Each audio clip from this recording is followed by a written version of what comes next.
Good morning. Welcome one, welcome all. Hopefully everyone's having a great Saturday morning. It's quite cold here in Northern California, where I am currently stationed. So I welcome each and every single one of you to the live stream today. This is a be your own boss, motivated style live stream, and I hope each and every single one of you is reaching for that golden ring of entrepreneurial dreams. Cheers, cheers. I'm reaching for coffee also. I don't know why my new coffee machine makes all these gross bubbles in it, but it does. And my wife says this is actually what people enjoy the most. So, who knows? Maybe I'm not that experienced on the coffee end of it. Sue's in the chat today. King Break Barrel, wake up. Well, what's up, my guy? Welcome. Welcome. First in chat, first in our hearts. Hans, welcome. Hans says, hey man, I really appreciate your videos on navigating the legal system and putting things together. It shows determination and hope. You know what? Honestly, one of the greatest things about the American culture is the constitutional rights of the Second Amendment, and being able to restore my constitutional Second Amendment rights through the California DOJ and the FBI records as well, and be able to successfully pass those 4473 checks each and every single time. It's like no other feeling in the world. It really is a great feeling. It gives me a feeling of completeness as a citizen to finally be able to legally own firearms again. And even though I still do the air gun stuff like you see in front of you, I definitely have come to very much love the powder burner side of it as well. King Break Barrel in the chat once again. Coffee, hell yeah. Charles, welcome. Shout out, bro. You are the best air gunner alive. Give us some more on that Primal 20 gauge though. You know what? I don't have one yet. I will be totally honest, Charles. I don't have one of those yet. So I cannot put out more content on something I don't yet own, but I will try. The thing I need right now is actually a car. My car is really old. I don't drive a luxury newer car, and my car is having problems. So I have to try and put all my pennies in a jar and go get another used car so that I could have more reliable transportation for my family. And then after I do that, then I'm going to be buying something new for myself, hopefully. That's the goal. That's the goal. So let's touch a little bit on the be your own boss mentality. What does it mean to be your own boss? Well, especially in California, the way the state works is you can form an LLC for $0 if you're a small LLC and you meet certain requirements, which almost every private citizen meets. So an LLC, it sounds like a lot of headache, right? But it's really not a lot of headache, because what an LLC allows you to do is separate yourself completely legally from your business entity, but also go ahead and make a tax deduction when you have expenses for that LLC company, right?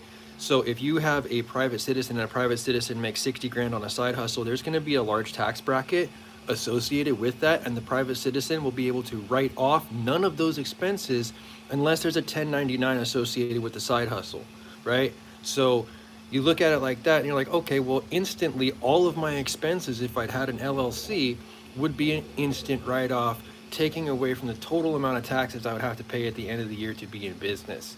It just makes sense, guys. And being your own boss will always pay off, not only in the medium term, like I'd say within 6 months of forming your company, but also in the long term, because the longer your company is in business, the more it's actually valued at.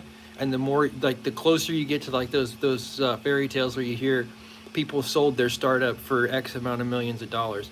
I think that there's two goals for small business owners, and one of them is the sell-off point where you can sell it to a larger company.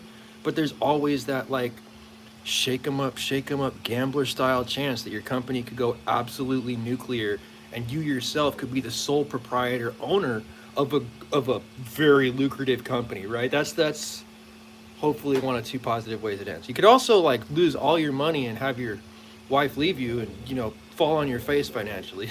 Business is a wild card, you never know. But I do recommend each and every one of you be your own boss. Do find out where your interests lie, find out on how you can capitalize financially on those interests by bringing value to that space, and then see what happens with a little consistency at it, right? You bless it with your patience, you might end up paid off in the end. Let's see. Hey bro, I have a 30 cal blitz. Drosky in the chat says, and it keeps breaking him. I sent it into Hats On like 4 times. Throw it down in the chat. Let's talk about it. Throw it down in the chat. What specifically is the symptom that your hats on blitz is doing? And then off of that symptom, I'll try and give you different diagnoses and possible fixes. Besides the trip fee, live in Virginia. Oh.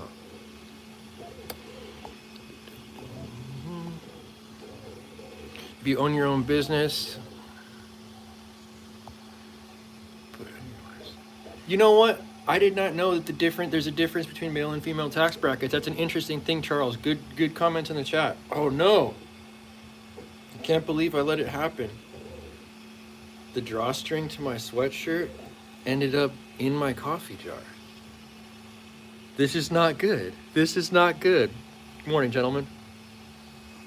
Humble beginnings, humble beginnings. Wood roof shop.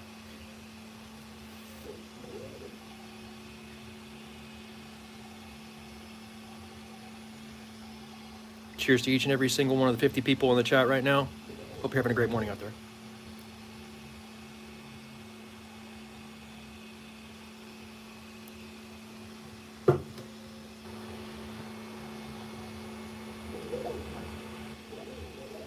Can you make a mag for it though? The Megalodon? Absolutely. Not only can I, but I do. I already have Megalodon mags out there and they work awesome. They're kind of based on a belt drive system that allows the pellets to be, oh, the Primal 20 gauge. I apologize. I'm sorry. I'm tracking off on Megalodon stuff because it's a Megalodon parts stream. Megalodon parts stream. I would try. I would definitely try.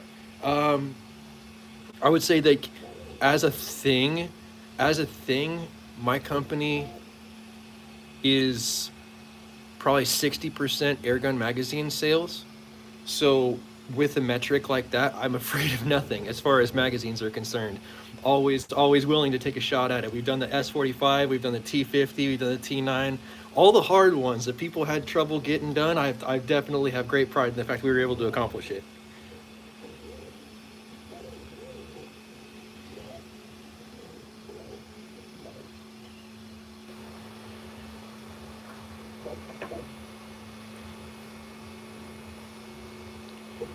Check out this really rare airgun ammunition. 9mm 357.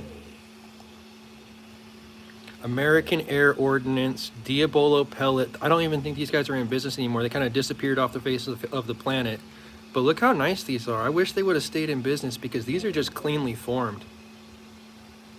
Jesse, welcome to the chat. Says hello. Great to have you. Today we'll hopefully be filming a video following up on yesterday's video explaining more about that plenum system on the T9. I think a lot of people really resonated as far as what that T9 does and doesn't pressurize on that specific platform. And I'm extremely happy to go ahead and dive deeper into the internal workings and components of that mystery plenum between the tanks and the receiver itself to show you guys exactly what it does. Carlos, morning neighbor, welcome. Drosky says, it's the trigger group. I'll send a few shots and then you have to pull the slide back and go again. But running is smooth. It's something just refuses to go. I would check 3 places. First thing I would check is I would check and make sure that with JSB Hades, you're running somewhere around 680 feet per second because that is the sweet spot for cyclic running and cyclic usage on the Blitz platform in 30 cal from what I've seen. Second thing you're going to want to do, there's a black piece of aluminum at the very top of the, or at the very front of the barrel inside the shroud, and it's got a rod connected to it. That black aluminum piece has an O-ring on it, and if you lube that with some like silicone oil, something that gets it real slick, I mean, I don't know, probably work with just KY, whatever you got, you know, anything to kind of get that blowback cup really slick and rocking and rolling, that's going to be in your benefit. Second thing you're going to want, or third thing you want to check out is on the, this is going to sound funny because I don't know how else to describe it, right? On the driver's side of the gun, there's a plate that has Phillips screws in on the driver's side, right? The side opposite the bolt, there's a cover plate. And in that cover plate section, you're going to find 3 components. An arm with teeth on it, a center cyclic gear and then another reciprocating arm on top, and chances are it's going to be absolutely caked with gross factory grease. Clean all of that out, put a tiny little bit of the red bearing grease that you would get from like AutoZone or O'Reilly on those components in place of all that super heavy grease, and you'll get better function out of it. I did notice that on mine, that made a massive difference. Hope that helps. All right. Garrett Gallant, welcome, welcome. Sergio, welcome.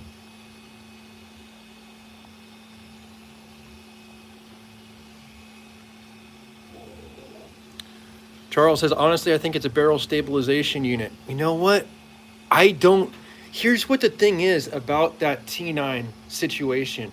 And I'm just gonna spitball here, right? I don't know anything. I'm not a physicist. I'm not a smart person, and I don't understand the system fully on the T9. But what I do know is that it's not regulated. So if it's not regulated, that means that wherever there is pressure, there's going to be the native pressure of the tank value, which means that if the tank is holding 4,100 PSI, there would be no restriction or regulation in my mind that would like prevent another area from filling to that threshold.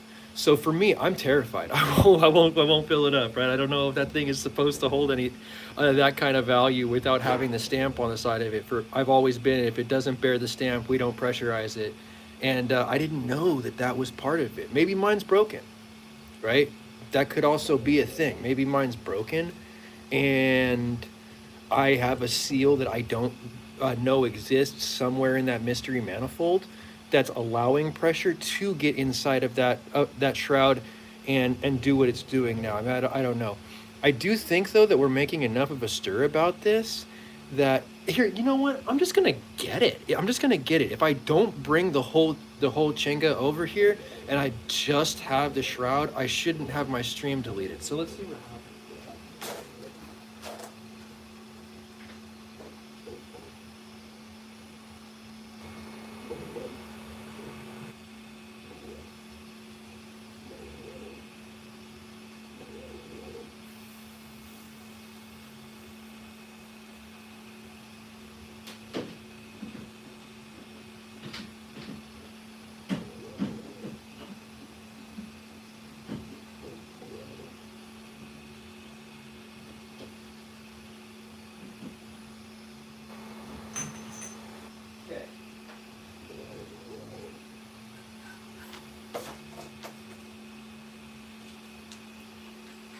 All right, here we go. Here we go. So these components here, these are the barrel shroud to the Bintac T9 airgun. And on this side here, the female side, you can see that these threads look very similar to air cylinder tank threads that you would normally find on like normal air guns, right? Other air guns that have only one single tank. And then you look down in there and the cylinder wall actually tapers out to a more beefy thickness. And on this end, it's O-ringed right there where that termination point is. But like I said, I don't know what puts this piece on this piece, if this whole center plenum or whatever it is, shroud is supposed to pressurize. And I don't know if like the bad scratches that I have on my shroud here are compromising this shit if it's supposed to be pressurized, because that's horrifying. I mean, Titan sub stuff, Titan sub, it's no joke to mess with high pressures. And we're talking about 4,500 PSI. That's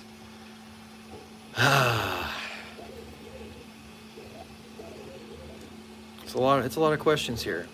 I'm glad that we have a strong community though that's making enough noise about this to really get to the bottom of it and find out what the answer is. Because if everybody's is pressurized and I've heard 0 problems of failure, then we're all good, right? But like if nobody else is pressurized and mine for whatever is pressurized and it's not supposed to be, then I'll be the statistic, right? I don't want that. I have kids.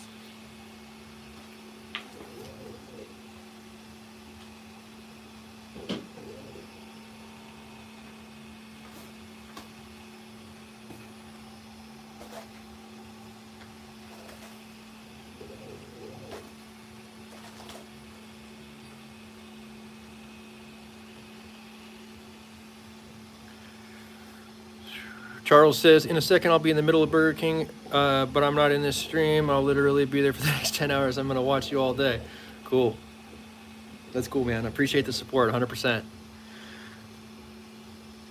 One thing that's really cool about the print that's not only in front of you, but the stuff that I've been working on is I'm really trying to optimize and get everything as tight and as clean and as good as it possibly can be. We've gone to a countersunk fastener look, so there's no exposed fasteners, no anything for anything to catch on whatsoever. And they're fully, like, really recessed nicely, right? Got everything ironed on top, got everything really dialed in as far as the way that the rail's going to be produced. And it's got that absolute disclaimer of the airgun use only on the internal there, right? Have to do it now. There's no room to be unclear as far as what it is you're making with these machines anymore legally. So every single thing that we always produce disclaimed hard on the piece itself as for airgun use only. And it's you know, it makes me feel better as the business owner.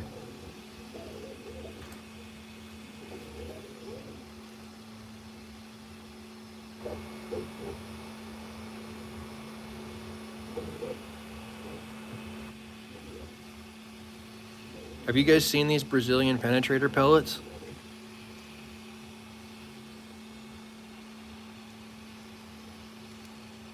Brass rounds, 22 caliber. I'm pretty sure they're solid brass. They were very hard in testing. Kind of difficult to get a hold of. Once again, they did come from Brazil, and I was only able to purchase and find 1 tin of them, but I did get these guys right here, and I don't know. They're not that accurate, but they do punch through a lot of stuff with the right energy behind them. Air guns are cool, man.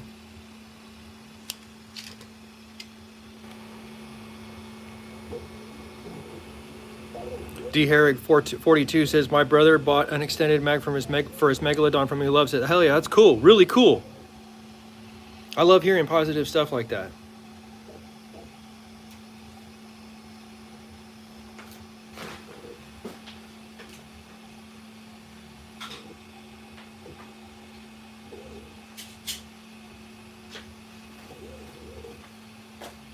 I don't have a Megalodon magazine out here with me, but I can kind of go ahead and give an example of exactly what this is right here.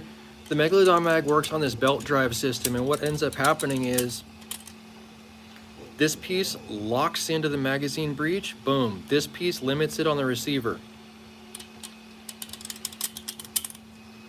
You can see as you pull it in and load these pellets one by one, the belt would then travel, keeping them isolated from each other. They wouldn't crush each other now that they've got little cradles to sit in, all the way to the point where the magazine locks you out.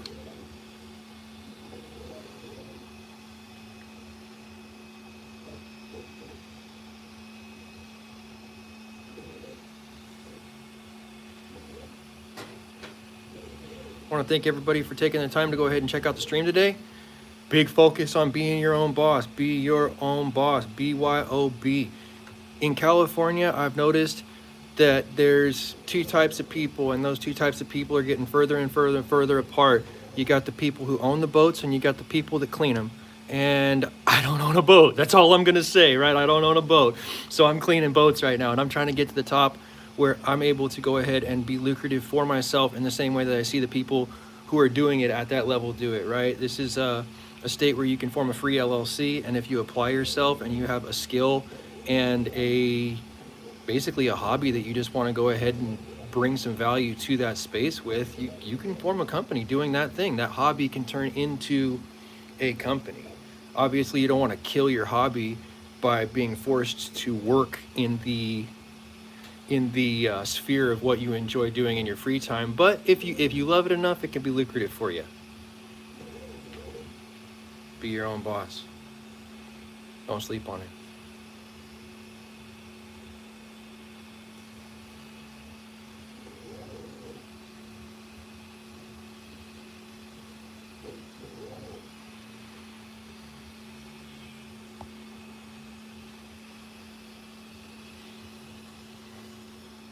Killer Miller, welcome to the chat. What's up, brother? Love the channel. Thank you very much.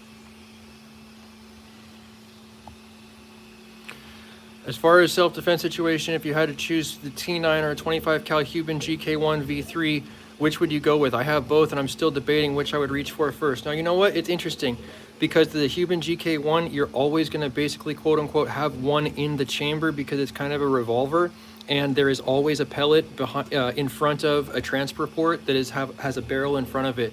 So if that piece was dropped, if that piece of hardware was dropped, it is possible that you could discharge ammunition just from that drop. And because of that fact, even though the Cuban is probably the better weapon, I would shy away from it because of the lack of drop safety with that specific platform. And that's just my own personal preference. Other people might disagree, but for me, that's the way I feel about that one. T9 is good, but it's bulky. You're not putting it in your waistband. There's zero chance you're fitting that in a waistband. It's like backpack or better.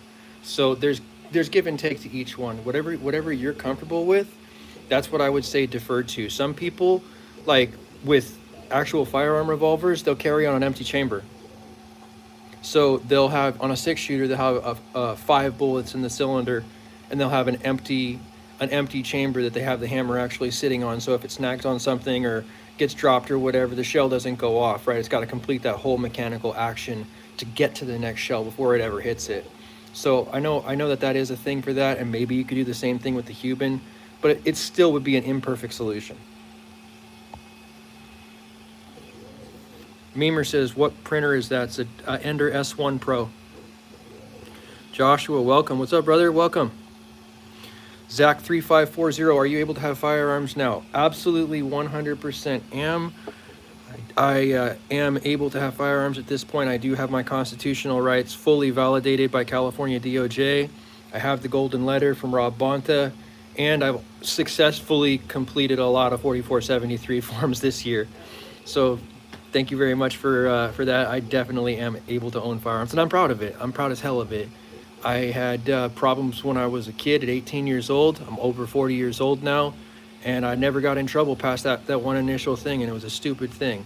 My initial charge I got in trouble for was possession of an assault weapon.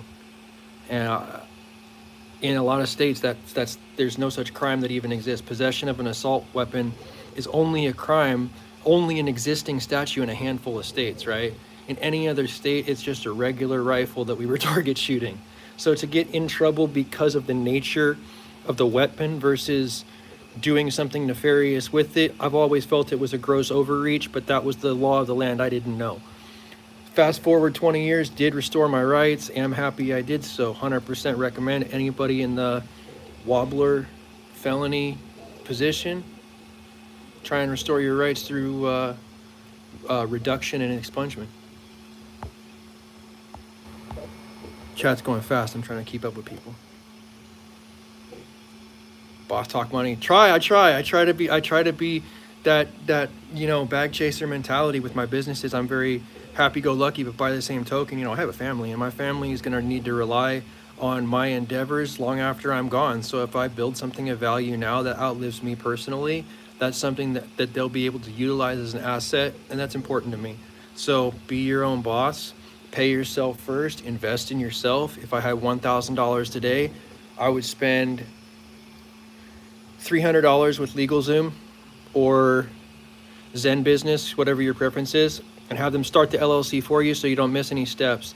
Take $300 and buy 2 printers, and then take $200 and buy stuff you want to go ahead and try and model parts for, and take the last $200 and advertise the best way you possibly can, whether that's like making a YouTube channel and making videos, shorts, TikTok. If you want to bring in a photographer and you want, or a content person, you want them to make stuff for you. If you want to spend $200, make products and then send those products out to influencers, that's how I'd spend my first $1,000 investing into a company. And that's exactly the way I would do it, in that order.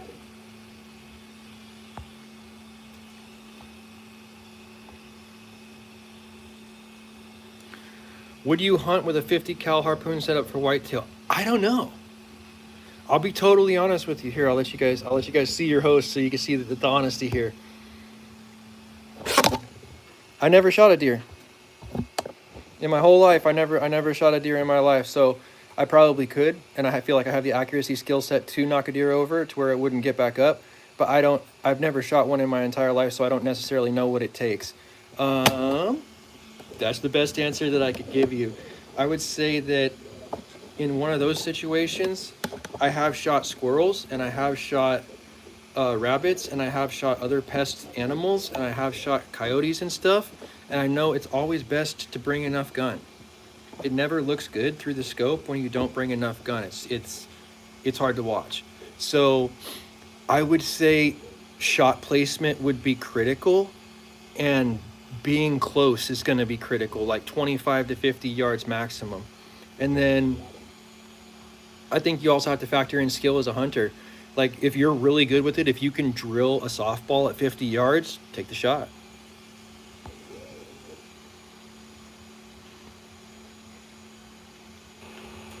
Josh, great question. So after you had the felony expunged, reduced, then expunged to a misdemeanor, and after you had the misdemeanor expunged, after that, what did you need to do?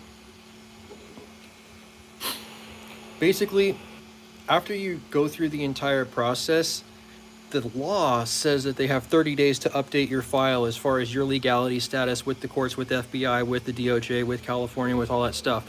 It does not go that quickly. I'm gonna tell you right now. I sent in my PFEC, Personal Firearms Eligibility Check, to the California DOJ, and that's the submission that you make to the state so that they can go ahead and verify your file, and then they mail you back a hard copy paper that says you are or you are not allowed to possess firearms. There is a third option that could come back from the DOJ, which says we are unconfirmed, unable to make that validation. You're being referred to the Firearms Bureau of the DOJ. I got option number 3. The first time, 6 months, I filed my PFEC after my expungement and reduction. I got the, we need to go ahead and refer you to the Firearms Bureau people. Redid everything, got referred to them, got my case through, received the golden letter back about 6 weeks after they elevated my case to that Firearms Bureau. I got the letter from Rob Bonta that said, at this point, there are no restrictive items in your file that would prohibit you from purchasing or possessing firearms. That's all you need to get. Took almost a year. July 7th of 2024 was my court date for expungement and reduction. And then I got my first firearm in June of the following year, 2025, after having gotten that letter 11 months later, 10 months later, in May of 2025. So it did take time. It did take time. And if you just go to court and get a good judgment and try and go buy a gun, you will immediately be denied. You will immediately be denied because they have a lot to do on their end to get everything synced up after that judge's order.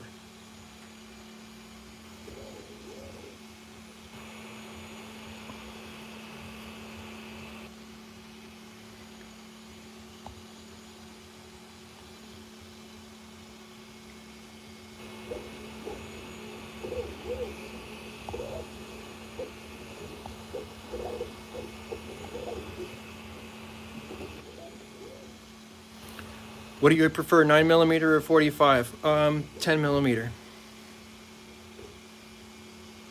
I do have both 9 and 45, but recently I did transition to the 10mm because it feels like freedom when I shoot it, and it's pretty rad. Lots of smoke, lots of noise, lots of recoil. I just like it. It's just cool. So, especially because of the fact that, like, when you're like heavy training, lighter weights don't feel heavy at all.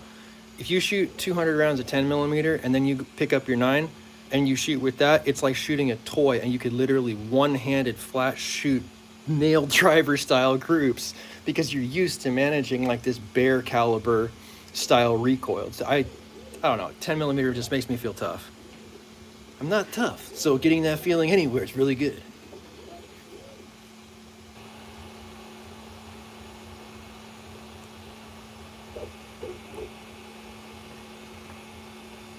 Narrow investments, what kind of filament do you use? It's a great question. It's a great question. This is the current roll that's running right now. Overture matte PLA carbon. I do like the Overture. Overture matte PLA carbon's pretty solid stuff. It's always very consistent. Never had a bad roll. Pretty happy with it. Let's go ahead and take a look at what we're getting as far as like a side profile view here.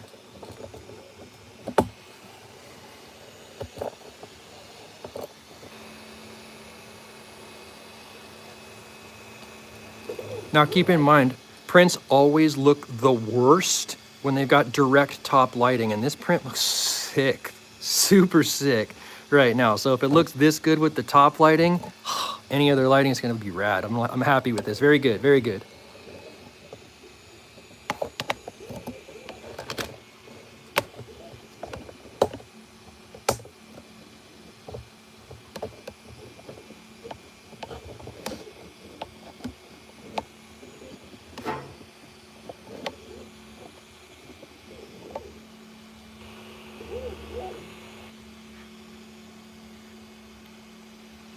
I was thinking about fishing this weekend. Do you guys care about fishing?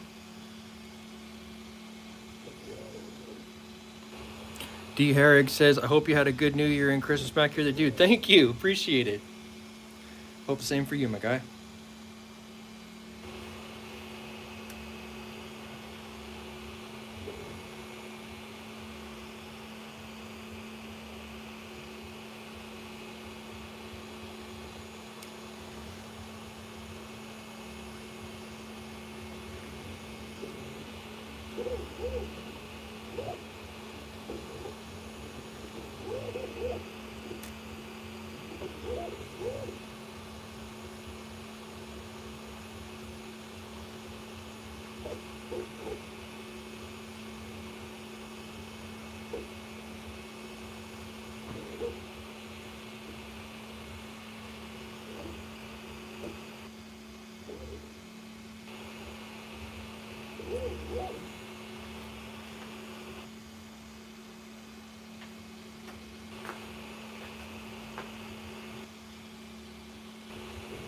I'm gonna get a cup of coffee, guys. I'll be back.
Welcome back, gents. Sorry, I got sidetracked with my kid. Something actually I enjoy quite a lot. Being a dad's the best thing I ever did with my whole life, I suppose. Giving me the most positivity out of anything else as well. So, you know, even though kids distract you sometimes, it's time well spent for sure. PA Lidslinger, welcome. Malik, welcome. Charles, still in the conundrum. Cheers to everybody. Got that cup of coffee.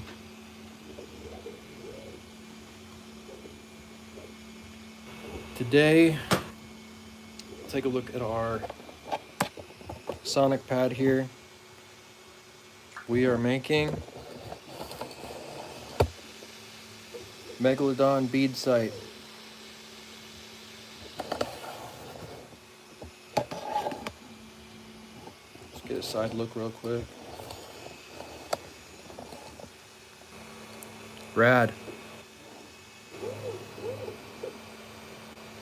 Who got slicer settings like me? Look at that. Support free and just clean, crisp edges. Good stuff, man. This is good.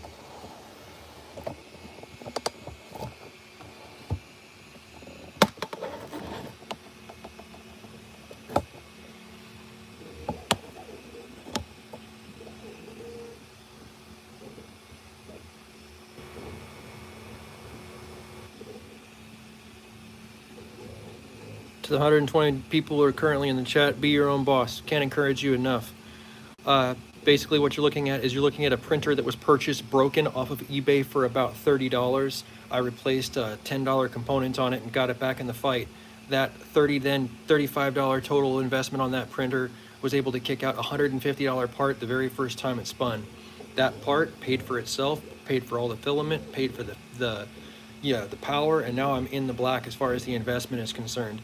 If you don't keep your head on a swivel and see where the value is and how you can extricate that in the most effective pattern possible, then what are we even really discussing here? This is a be your own boss stream, and I do encourage each and every single one of you guys out there to chase that golden ring of small business. Entrepreneurial spirit is still alive in America, and it's one of the things that made this country the absolute greatest nation on earth. So no, why not do like the forefathers and cut your own checks, be your own boss, set your own hours, and absolutely engage your own hustle for lucrative dreams with the small business ownership. I can't encourage you guys enough.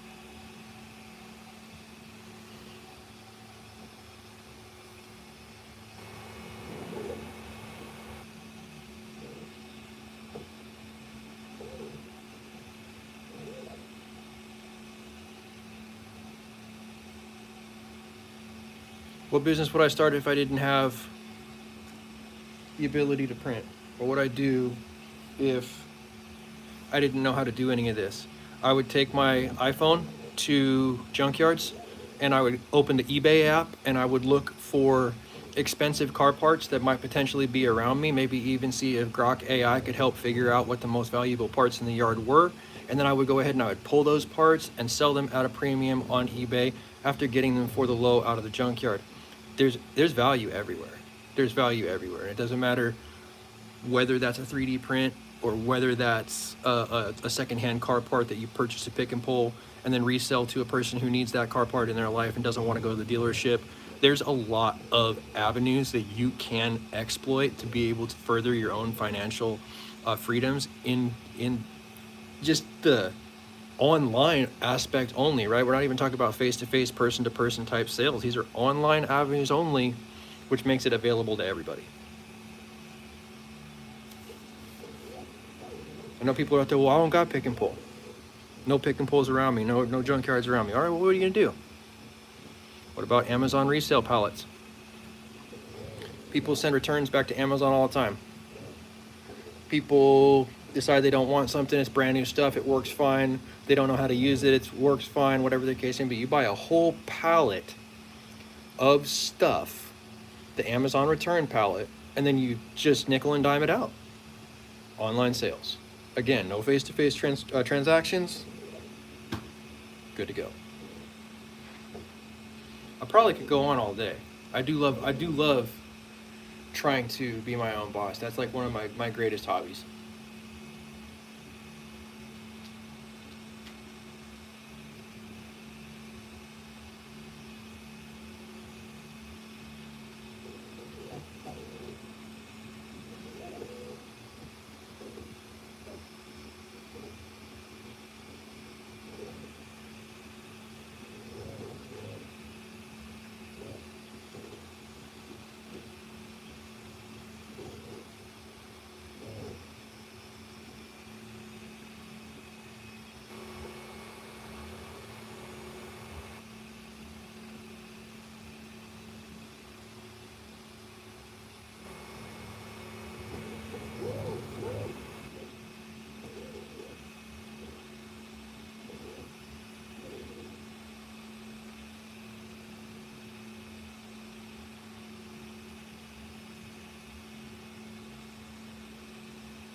Josh99, welcome.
Coming to the last half of that cup of coffee there. Today's verse is actually a good one. It comes out of Psalms 3:7. It says, "Arise, Lord, deliver me, my God. Strike all my enemies on the jaw and break the teeth of the wicked." That's quite the prayer. David sent that prayer up to God and hope of being delivered from his enemies. And I think it's still applicable today, as well as being one of the absolute hardest verses in the whole Bible.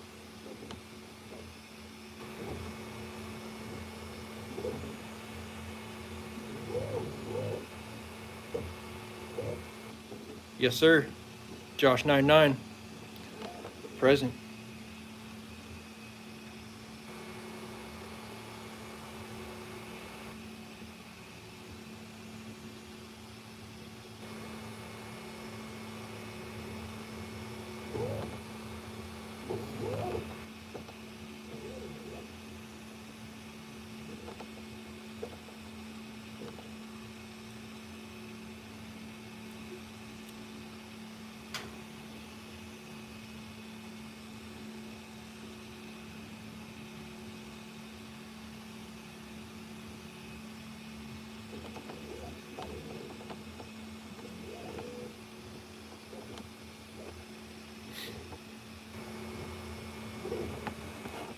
And check something out here real quick together. I'll show you something that I'm pretty proud of. If you look at this piece, there are no supports that are holding up absolute legit 90-degree cantilevered overhangs. The amount of trial and error on slicer settings that's required to make this kind of an overhang this clean with absolutely zero support, defying the forces of gravity and physics. I'm really proud of this. So I hope you guys enjoy it too. This is cool. This is cool to me.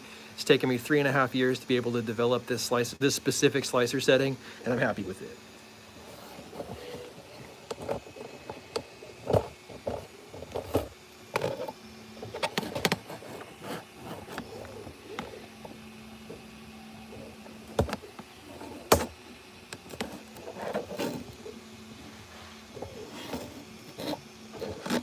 Precarious tripod. I gotta do better than this.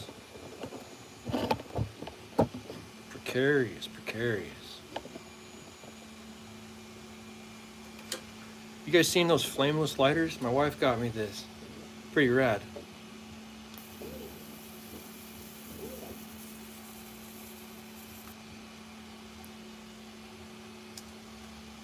It's effectively like a bug zapper or a taser. I haven't put my hand in there to find out whether it's hot or whether it shocks you, because I'm not willing to do so, right? I'm just not willing to do so. But it does absolutely light birthday candles.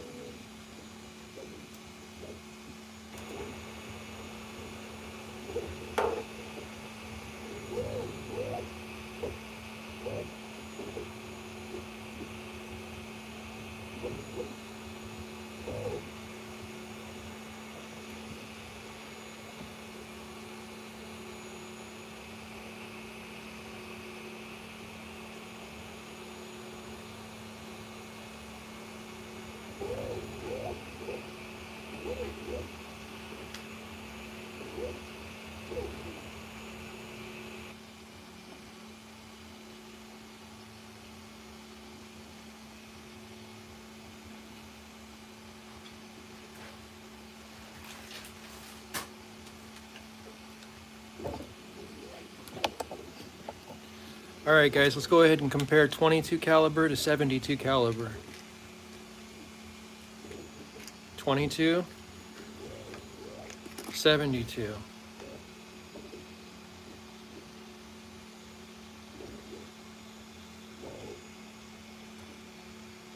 Same basic shape, quite a bit heavier, a little different material, a lot larger.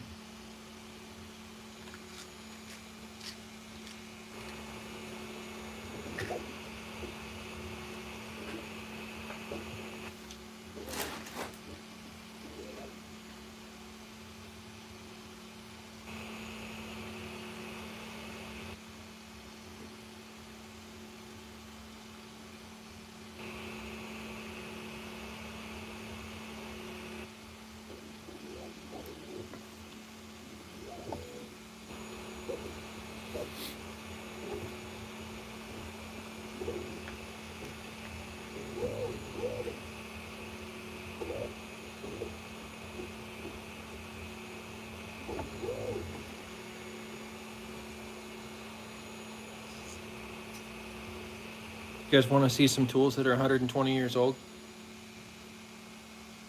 This tool is from 2024. This tool is from 1905. Look at them flathead fasteners, boy.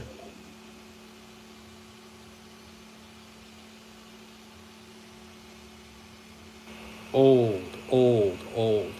Now, I found these inside of a duct on a historical restoration, and they were so old, and the restoration was so regulated that we had to turn this in as an artifact as found to the person who was doing the historical survey for the building. And then after he logged and did all of his documentation, he actually gave them back to me as the discoverer. I thought that was pretty cool. So I have these from this project. It was crazy because even after 120 years, no lube, no oil, same spring, same everything, shit still works, man. I use it to cut filaments off. I use it to do different small tasks like that. And I'm sure they would cut sheet metal for sure if I asked them to. But, you know, given the vintage, unreturnable patina that currently exists on them, I just try to be easy with them, you know? Can you imagine the dudes who used these before they were lost? Everybody who owned this prior to me is dead.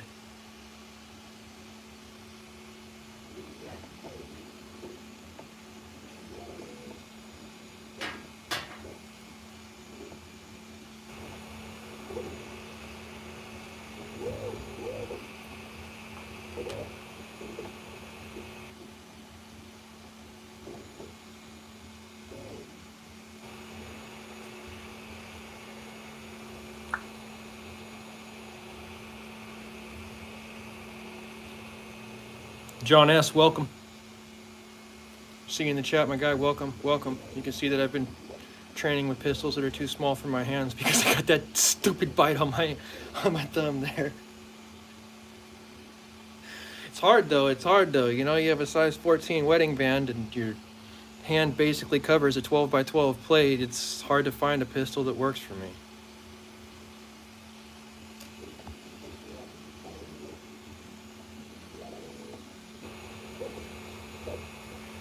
I'll show the comment, whatever. Thumb herpes, flex your memes says, yeah, not really thumb herpes. What happens is when you shoot enough rounds and a slide is reciprocating over your trigger hand enough times, it just wears you down. Honestly, that's why it's kind of shifted from here to here to here to here. Because as my grip on the pistol kind of shifts, where the slide tears into the top of my knuckle also shifts. So thumb herpes, not so much. Real proficient with X-ring shooting? Hell yeah, brother.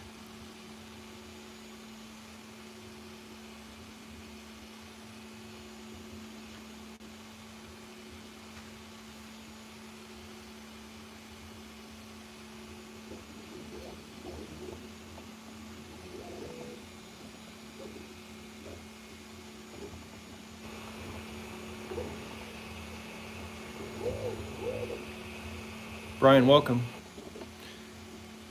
You know, I would, but it just feels gross on me. It just feels gross on me. Stuff like this, like little small cuts and scratches, you gotta treat them exactly like you would treat anything else. Just bite that little flap off and move on with the day. That's it. Maybe a little tape. Sometimes I do the tape move like this one. It doesn't look very bad, but that little poke on the end of my thumb absolutely bled for days. So I had to put some tape on that guy. But other than that, yeah, just bite the flap off and move on.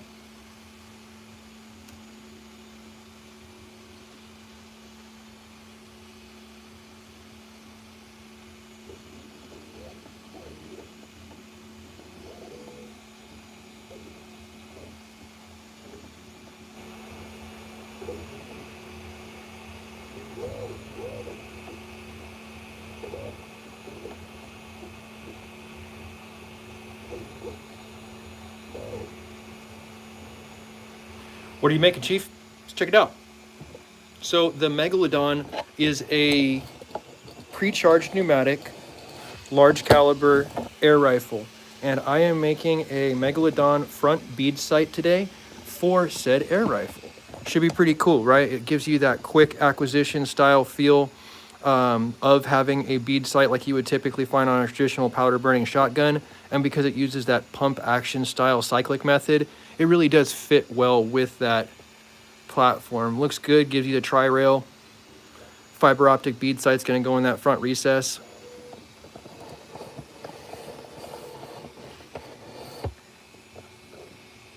Sounds cool. Thank you. I appreciate that. I take great pride in it because I draw all my own stuff. I don't buy files. I sit down at my laptop and I put on really loud synthwave in my headphones and I drink a lot of coffee and matcha and then I start drawing CAD. And as the CAD gets drawn, things get more complex, but 2 to 4 hours later, 2 to 8 hours later, I've got a product built from 100% originally drawn shapes and voids that have zero licensing on them whatsoever, and they are my intellectual property. So I do have great pride in this, right? Because it's like, as a Lego kid, the pride of ownership of developing a product that saw a need and filled a need feels better than anything to me. I do love it. I do love that.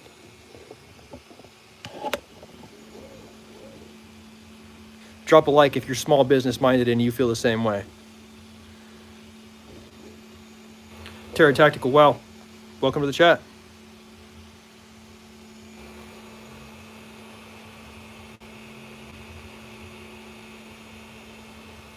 Oh yeah, but you know what? Flex your memes. There's a deeper layer to it than just the caffeine, because I used to be a strictly coffee and Rockstar guy, and I dumped Rockstar instantly the second I realized that matcha actually can unlock something in your brain that caffeine will not unlock.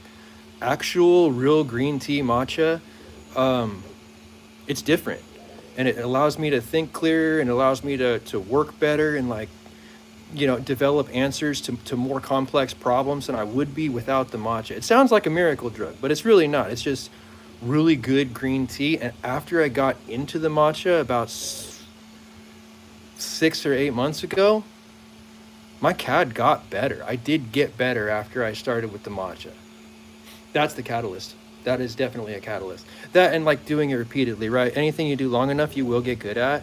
So just doing CAD every single day for an hour or two a day, 3 years, 4 years, 5 years later, you're going to have a basic skill that you didn't have before just because of the repetitive nature of what you're doing. You'll find better ways to do it.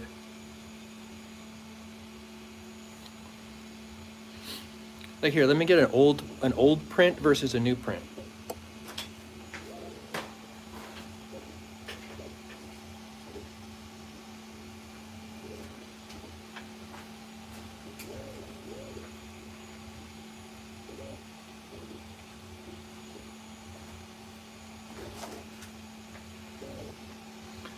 This is kind of an older design. Used a lot of supports. Used two color, kind of a transitional green-brown camo type thing. Had exposed fasteners. And I did what I knew how to do at the time, right? And now we come back around to this point. We got absolutely cleaner rails, way cleaner rollout, of material itself. We've got absolutely no exposed fasteners, full countersunk, stainless steel everything. You know, it's better ironing on top. That top layer does look nicer. Anything you do long enough, you'll end up improving at that item, at that task, that skill set.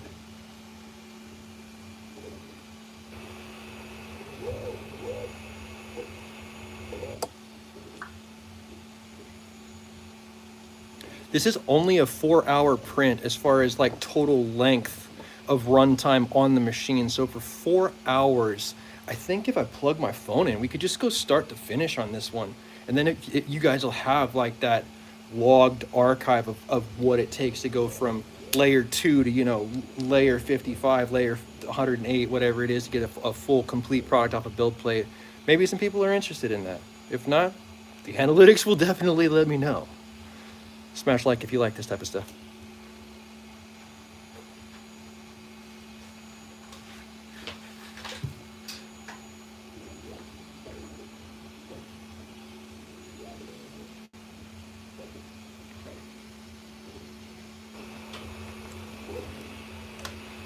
Oh, I gotta reach through a running machine here. Undo that cord.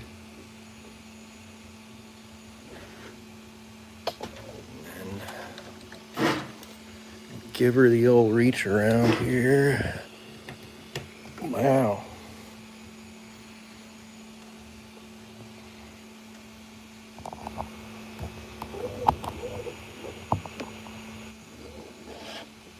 Nice, charging. That's what I'm talking about. Cool. Typically, the charging end of it, I don't have to worry about because I don't stream for like super extended lengths of time, but I was able to successfully plug this in. So I think we're just going to go start to finish on this one and let it ride. If anybody has any questions regarding small business ownership, entrepreneurship, how to grow a YouTube channel, or what we're printing in front of you, please throw it down and I'll do the best I can to answer for you guys.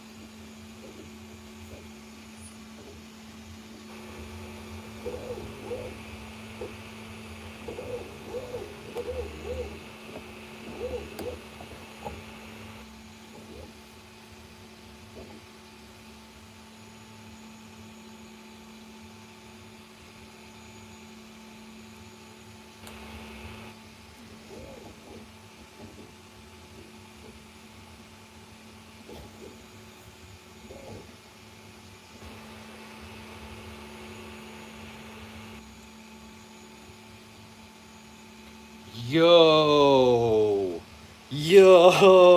okay, we're definitely going to let this ride until the end of the print, 100%. Sitting here quietly, like scrolling through analytics that normally have very small numbers associated with it because I'm only like a very small channel in the grand scheme of things, right? I did not realize there's 23,000 views on this stream already. Thank you guys for supporting the channel and supporting what we're putting out here.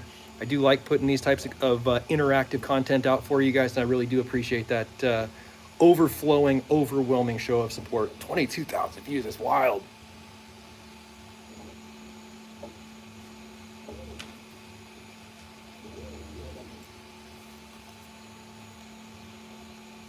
And just so the people in the chat kind of have that good feeling on what they're doing with their time value-wise. It's not just a stream watching a machine silently cook off in front of you.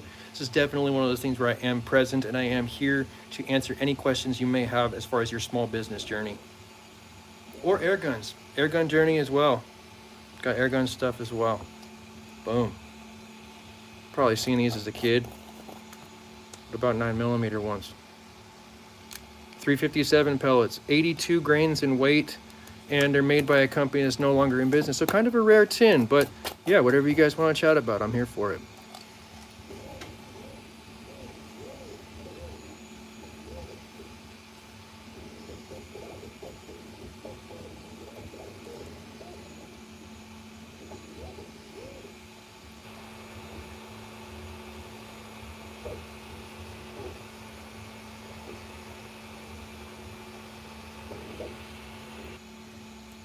Gru, welcome to the chat. Wow, you're so cool, he says. I appreciate it. I'm actually, you know what, if you saw me in real life, I'm really not that cool. Let's go ahead and show your host, right? Be genuine or don't be here at all.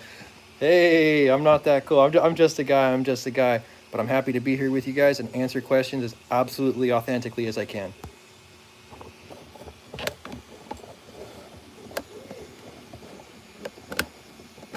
my tripod game has got to improve.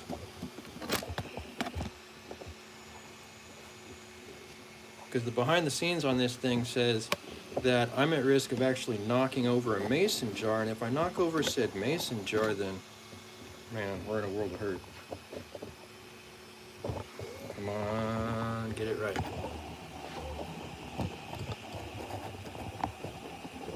Got it. Better. Cool.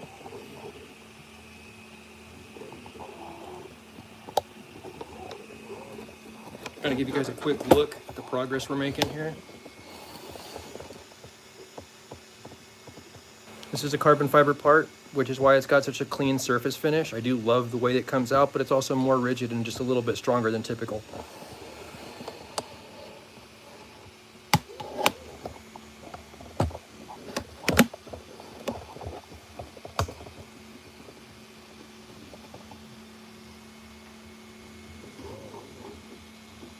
Probably move my charging cable away from the print bed, right? That'd be smart.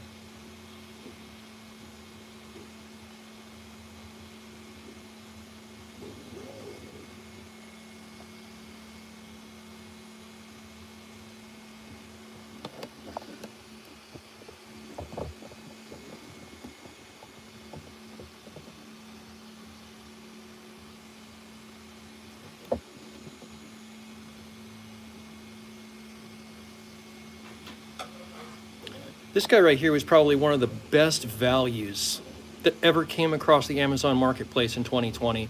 This was a $12 Smith & Wesson HRT fixed blade pocket knife that I went ahead and purchased right around the pandemic, 2020, 2021, because I had a lot of time on my hands and I was kind of scrolling through the online stores more frequently than I had typically up to that point.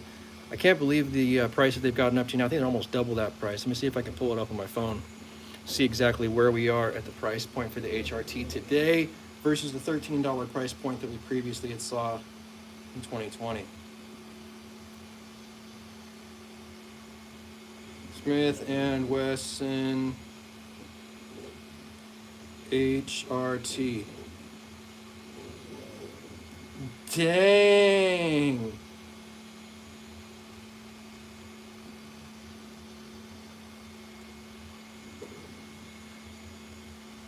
Smith & Wesson HRT is now 28 bucks.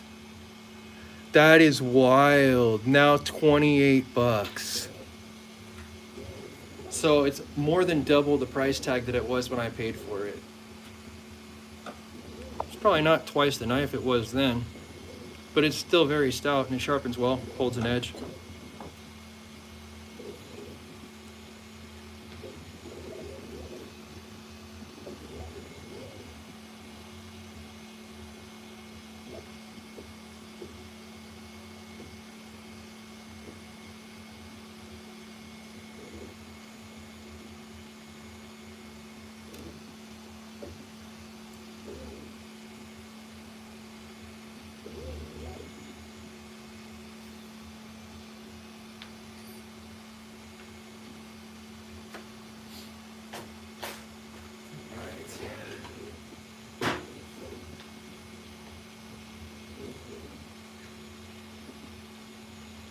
What kind of printer is that? Uno God says, what kind of printer is that? This is an Ender S1 Pro. This specific machine was purchased on eBay for approximately 25 bucks. It was broken when I bought it. And yeah, fixed a $10 component on it. Had a $35 printer that I made 150 bucks with the first spin. I love 3D printing. I love being my own boss. I love small business ownership.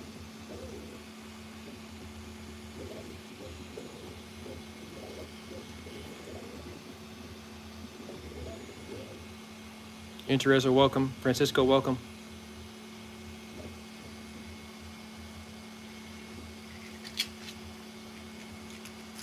.22 caliber, all brass from Brazil. Kind of cool. Airgun pellets are interesting because the thing about an airgun that's different than a powder actuated system is going to be that the ammunition has the potential energy in a powder actuated system. This ammunition for the air gun has no potential energy within this specific projectile. All of the energy is housed within the air rifle itself, imparting that energy on the projectile. Kind of an interesting juxtaposition to see how the actual physical business end of the energy is stored, whether it be in the cartridge in a firearm or in the actual PCP air rifle for an air gun.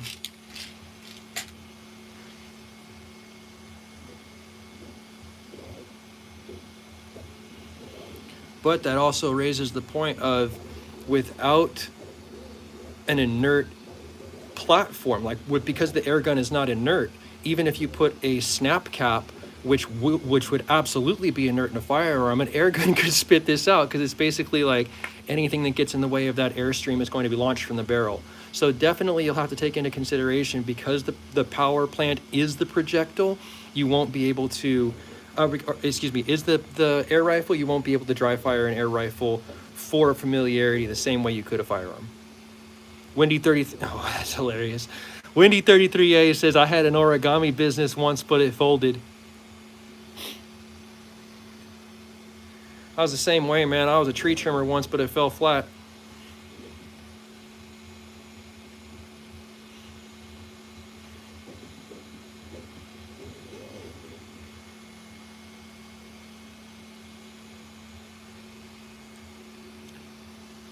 Kumo, welcome.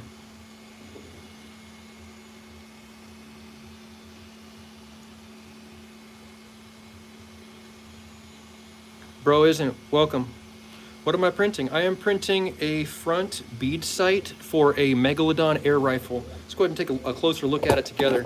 Now, the Megalodon air rifle is a pump action air rifle, similar to kind of a pump action shotgun style type of a cyclic action. And what that's going to be able to enable you with this part to do is get that intuitive kind of point and shoot bead sight only that you would traditionally see on a powder burning shotgun.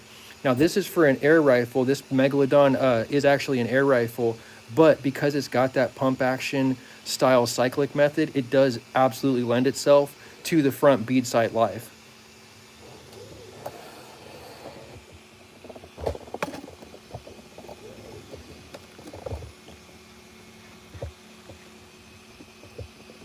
I want to go ahead and give a big shout out to all of the 252 people who are currently in the live stream with me. Absolutely giving you the thumbs up from my end. Really appreciate the support for the stream and the channel. And if you guys have any questions, I'll be happy to go ahead and answer them for you. And pretty much questions on anything, whether it's how to grow a YouTube channel, whether it's how to go ahead and pursue entrepreneurial dreams and small business ownership, whether it's something regarding air guns. I'm happy to go ahead and discuss whatever you guys want. PA Lead Slinger, welcome, welcome.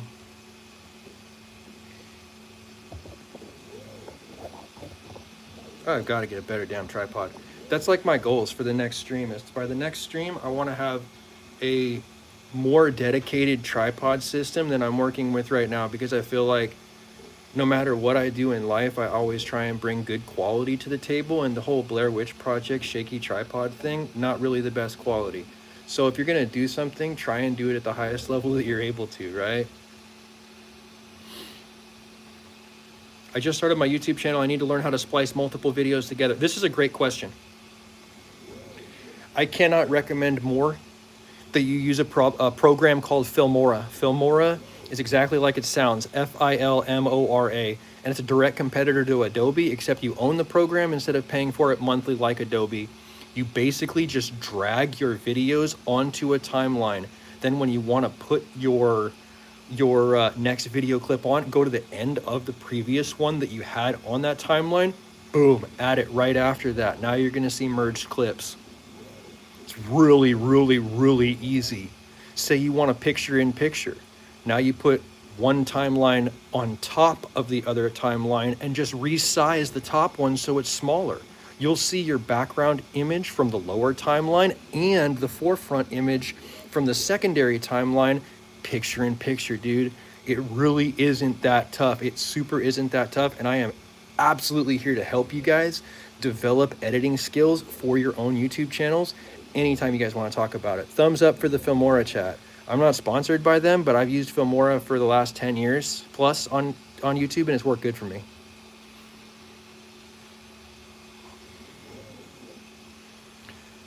Tube this as AEA is thumbs up. You know, AEA is really filling a need. AEA understands what the assignment is, and they are capitalizing on it for the time that they have available to them. Someday you won't be able to buy these through the mail. That day is not today, but they are absolutely capitalizing on what is available to them today.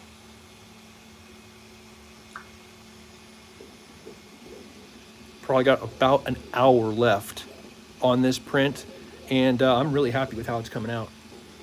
Really, really happy. Should be able to get a really good, clean, well-printed piece.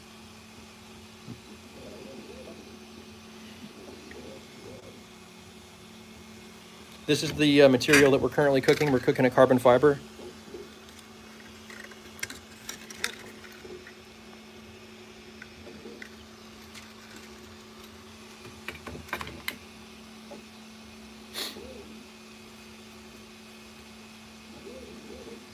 PA Lead Slinger, you got it, dude.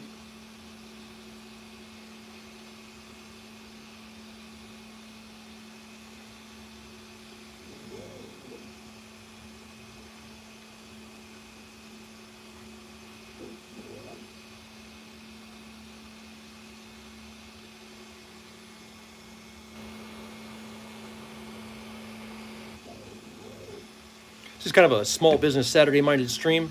So because it is a small business dedicated stream, I'm going to be doing all the things in the background a small business would typically do. One thing I did not realize when I started my company was how much cardboard you're going to generate every single week. It's crazy the waste flow one small business can make as far as cardboard is concerned. It's obvious to me now why businesses recycle. It's because no one can afford the landfill fees to throw it all away. So I'm going to be cutting up boxes, doing things like that. If you guys have any questions about anything regarding small business, 3D printing, air guns, or how to grow a YouTube channel, throw them down in the chat, and I'm happy to go ahead and answer them as I see them.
Is your hot end hot swappable?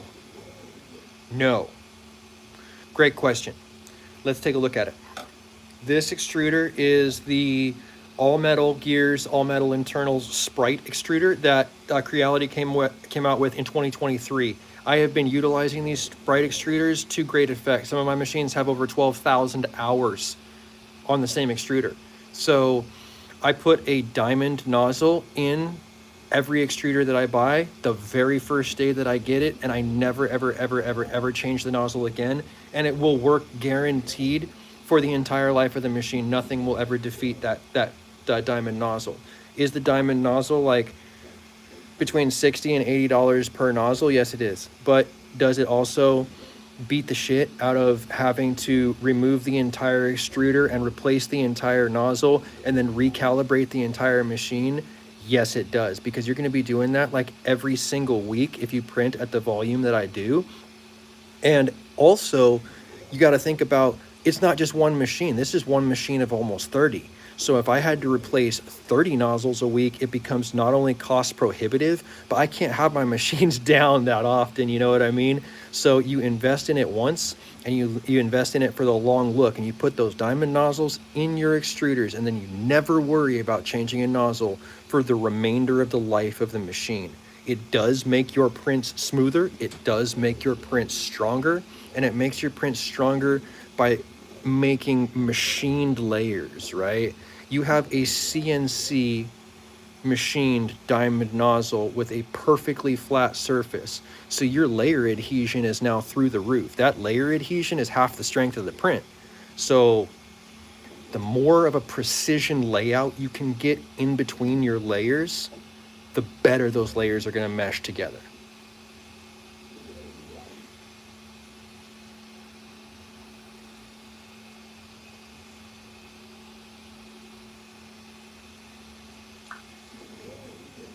Coming up on about 2/3 of the way through our print, 65% of this print complete.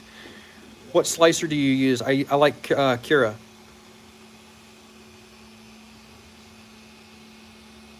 Kira slicer.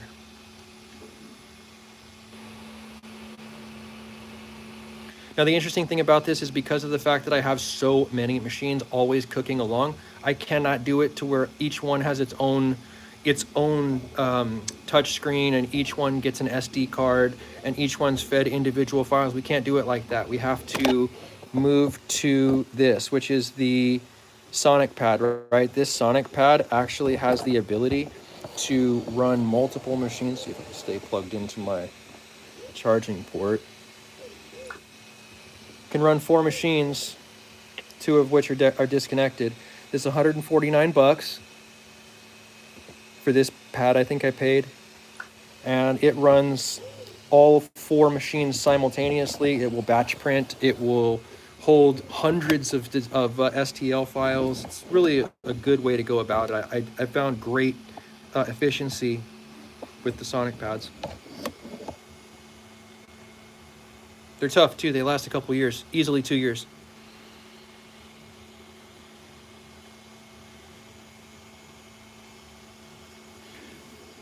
Fusion for design and Creo if I can afford it. I like Tinkercad. I like free stuff. So I draw in Tinkercad. 100% cloud-based, 100% free. It's wild, right?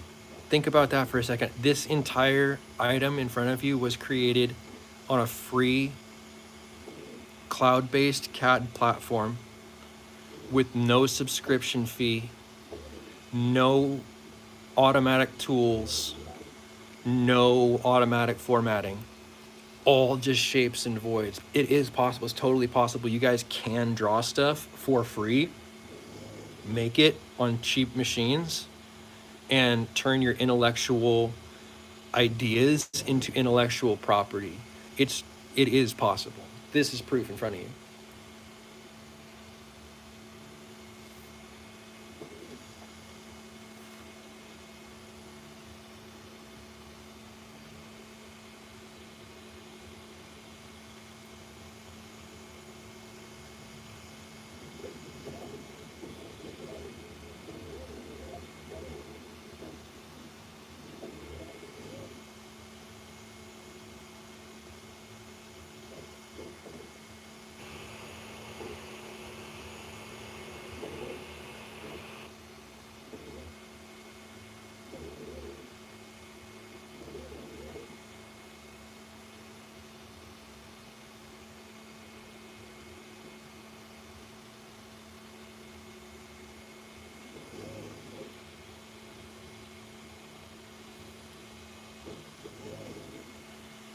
I'm actually not sure what that is. PA lead slinger.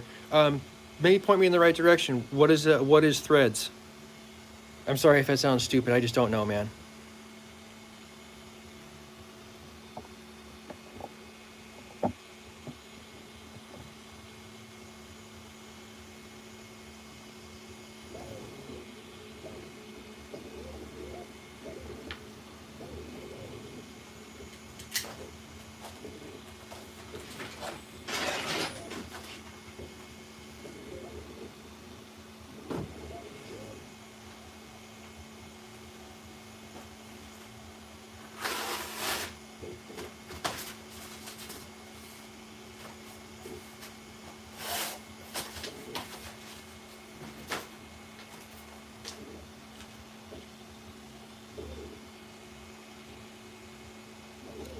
Oh, threads, like actual threaded fittings. Yes, no, absolutely, no doubt. Because this can do 0.02 millimeter accuracy, and that 0.02 millimeter accuracy is plenty good enough, plenty good enough to go ahead and make threads. Let me go ahead and get you some threaded fasteners right now so that the chat can see some different threads that I've actually already produced with this specific machine.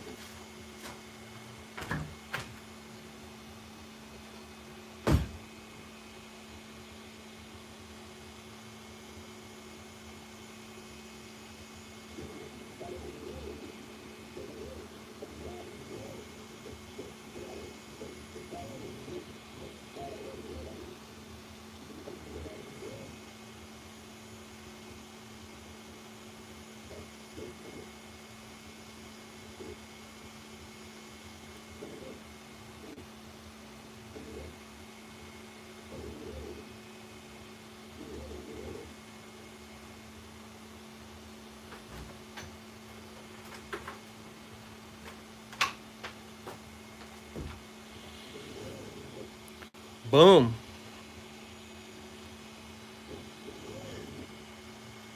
This is a threaded fastener. Hit it with the Olight Freedom Light here. Rad. Cool. I can't help it. I'm a 90s kid, dude. I like glow-in-the-dark stuff.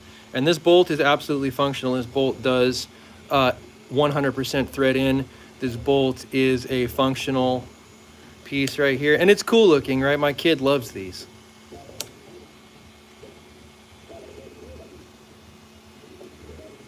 Gotta love the Olight. Really cool. I'm not sponsored by them. I was at one point. I kind of have done a few reviews for them, but I'm not an actual brand ambassador for Olight. The O-Sight X on my 10mm, really good. The O-Sight SC on my G17, really good. The O-Sight SE Green on my G21, also really good. But if I had to choose only one, I would say that the 149 O-Sight SE is the best option. I've got two of them on two different platforms because of that.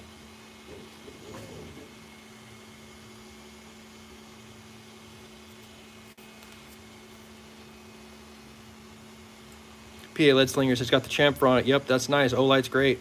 I agree. I can't say enough good stuff about Olight. I do like Olight. Their magnetic charging works every single time, and their O-Sight optics do hold zero hardcore.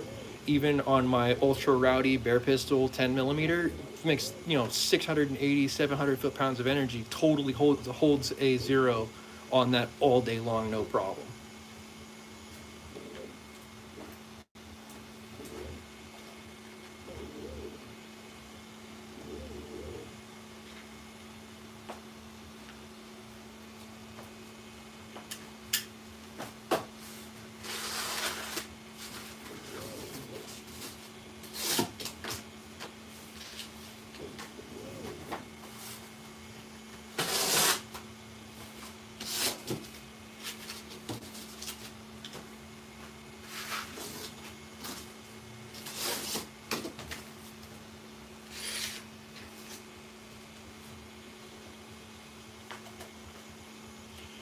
So it's kind of funny. It's like it's almost like a get what you pay for thing, but it doesn't feel as good when they force you to get what you were forced to pay for, right?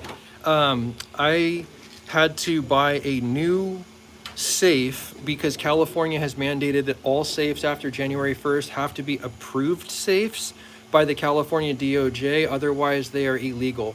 So, or at least for the purpose of holding powder actuated platforms.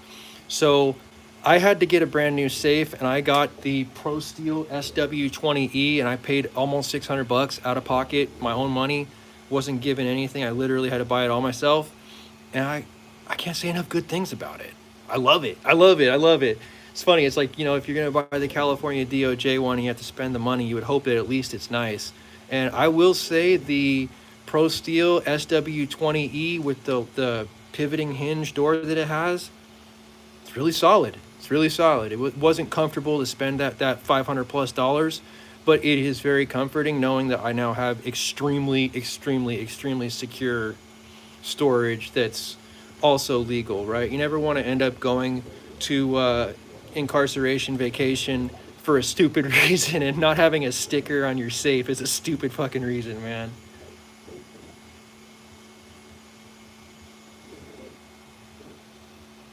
Oh, you're not hogging the chat at all, my guy. You're not hogging the chat. It's equal opportunity for everybody. If anybody else wanted to talk, they could just start typing in their phone. Sorry, I'm hogging the chat. He said, "Do you find out if the barrel yesterday was pressurized from your video?" I have not, but it seems like it might be something that other people are experiencing also.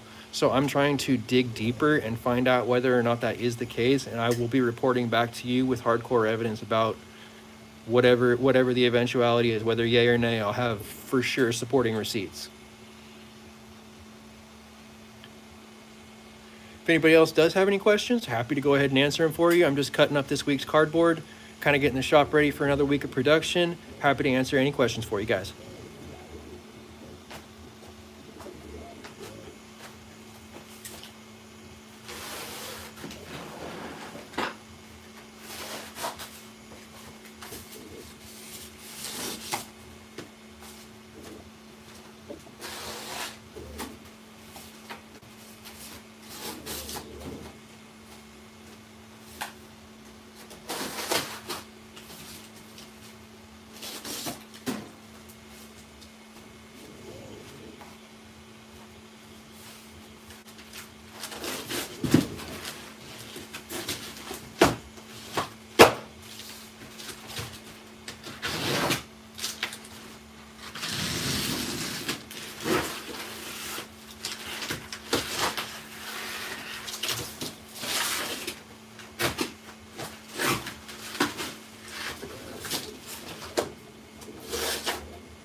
Zach3540, can you explain more why the older safes are illegal?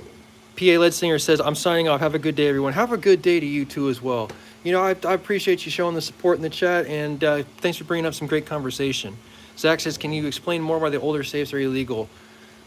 Someone somewhere decided that there has to be a certain number of square inches of bar that connect the door to the safe itself, and they decided that it has to be X amount of millimeters thick. Like, they really went benchtop racing on this thing, and they were like, this is what we have to do, and if anything below this specific standard, not sufficient, right? And then they bang the gavel of law on you. But like, I think that they wanted to overdo it so that they could continue to parade themselves as like the national leader for gun safety and security. While in reality, all it's really doing is putting more legally owned guns from legal gun owning citizens further away from access in a moment of crisis. Do I understand the whole, like, if there's kids in the home, blah, blah, blah? Yeah, but most people store their guns safe. Like, all my guns are always locked up unless they're physically on me already. You know, and that's the whole shtick of the law itself, is like, it has to be locked up or carried. And I'm like, that's already how it is. And you guys are further penalizing people and enacting more laws for stuff we already do. We already lock our stuff up. We already carry it. We don't just leave it in the couch.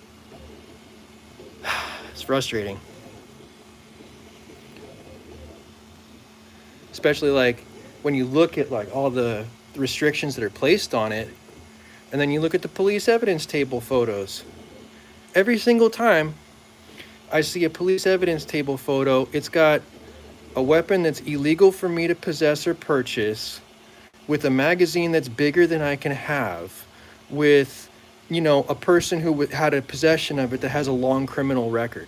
Those three things right there show me that gun laws only keep guns out of the hands of citizens, as opposed to keeping them out of the criminals that the laws are, quote unquote, designed to do. It doesn't work that way. Criminals don't follow laws.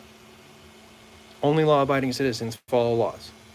So the more gun laws that are put on the books, the more restrictions citizens, not criminals, actually end up having placed on them. If that makes sense to you, drop a like. If I'm crazy, you know, unfollow. 50 cal Megalodon, 15 or 22 inch barrel, which would you be choosing and why? Hope you're well, brother. I'm really doing well. I really appreciate that, and I appreciate the comment there. If I had to choose one, long barrel, big boy gun. It's already too big to conceal. Why not get the extra length on that barrel and get the extra power? Jesse Powlock, welcome. Welcome. Great to have you in the chat. Channel member and a personal friend of mine, Jesse Powlock. Welcome to the chat. Welcome to the conundrum. But yeah, Dan, definitely welcome to the chat as well. 22 inch barrel. I would go with that just for the added energy that propelling the projectile for 7 additional inches of barrel under air pressure would give you. Because that's really what it is, right? We're talking about a duration thing here. 15-inch barrel will have a specific duration of time that the projectile physically sees energy behind it propelling it forward. That duration of time will every time be larger with a longer barrel. So, longer of a duration you can keep the projectile under power, more energy you'll get.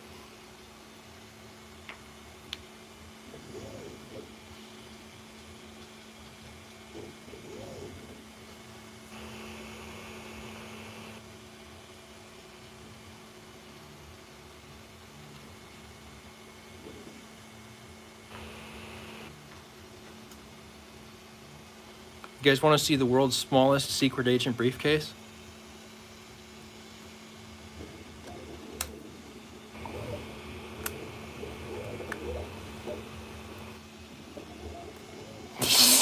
Briefcase full of 30 caliber slugs. 68s, 68 grain.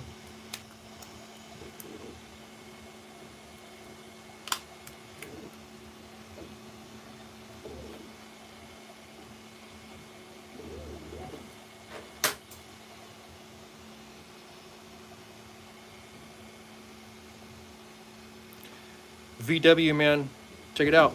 We are making a barrel band bead sight for a Megalodon air rifle, and we're about 68 to 70% of the way there at this point. I'm gonna go ahead and let this run all the way through the completion of this print, just so that we can see the fruition of our efforts together, and we'll go ahead and check it out as it develops.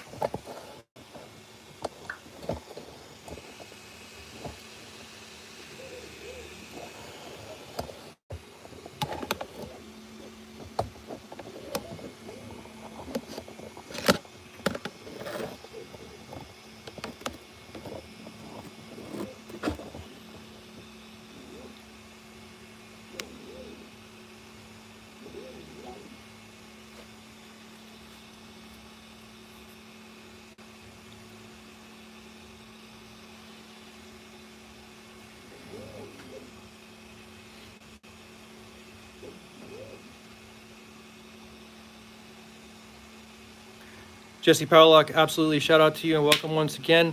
Everybody in the chat, if you want to go ahead and subscribe to a positive channel, absolutely go check him out.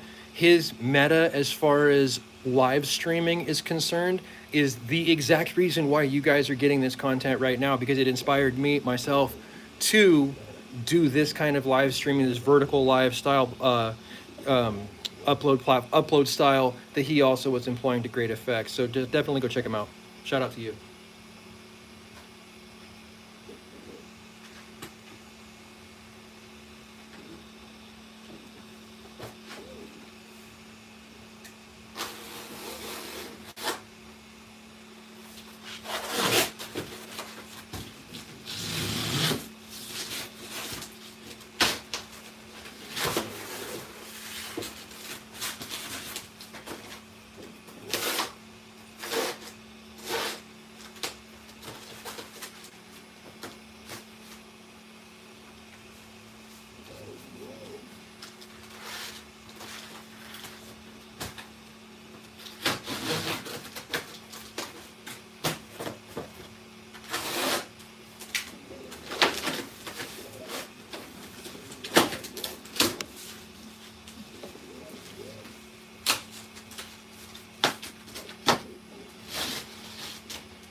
Oh, that razor blade's dead.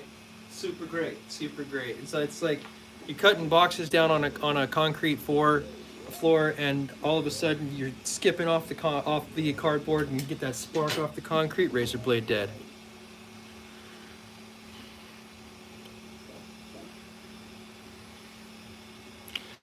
Oliveira, Brazil, welcome.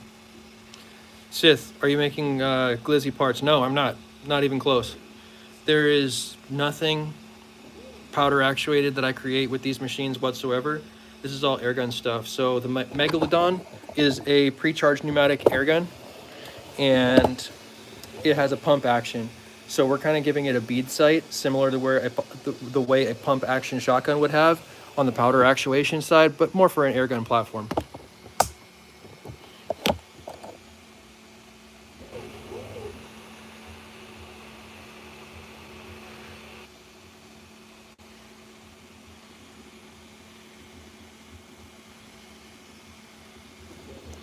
Use the air, welcome.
Jesse Powlock says, miss the old Blitz content. Good freaking stuff. You know what the problem is The problem is, here, I'll just go ahead and flip the camera around real quick so people can see that this is like a real answer, actually a real answer. I don't have anywhere I can shoot that thing, man. The public range that I go to, there's no way I could utilize full auto fire, even though it's an air rifle. They would never go for that. They would absolutely hate into oblivion. So I'm not able to do that anymore. I'm actively looking for a place where I'll be able to ring that thing out again, but it's just not in the cards right now.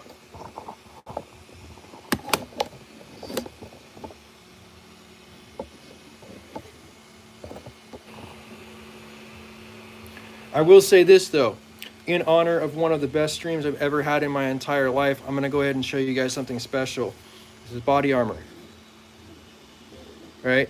3A, real stuff. This is the real deal, Holyfield 3A body armor, okay? We shot this with a bunch of different airgun pellets. We're gonna need a knife, huh?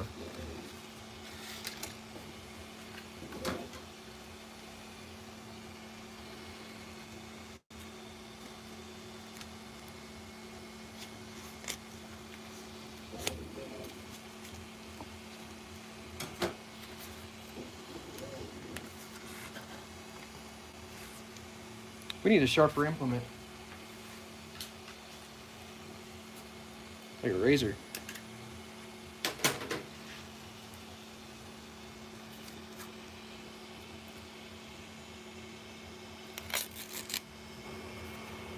Okay.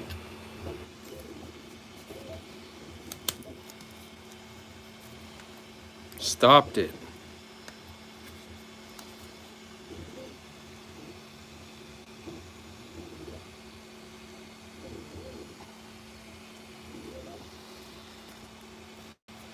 This guy's more embedded.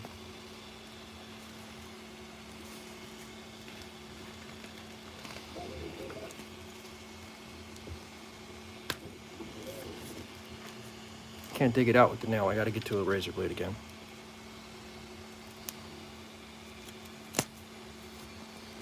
I'm sure these fibers are great to breathe.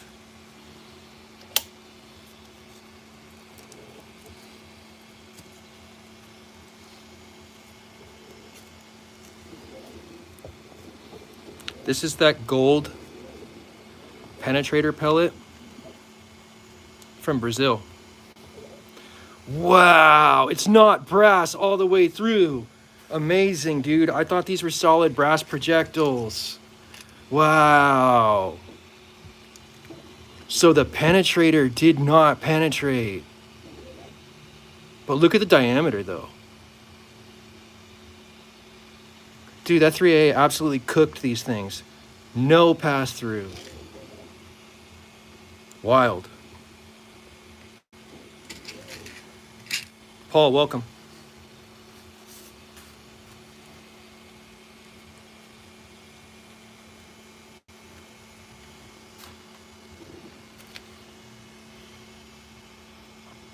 Now over here, we actually went ahead and stepped it up to, I believe this is 22 caliber, H&N Hornet armor piercing airgun pellets. Proved to not be armor piercing in this case against this 3A. Look at that though.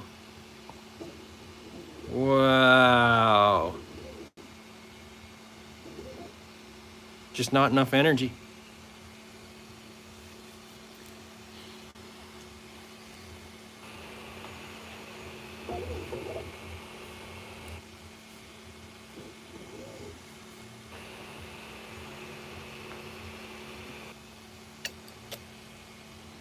Let me go ahead and cut into the final little chunk here, final little section. 25 caliber H&N Hornet, same brass tipped supposed armor piercing pellet that we see not piercing armor here.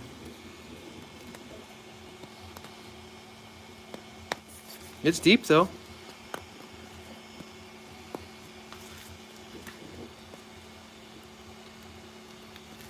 Does not want to come out of there.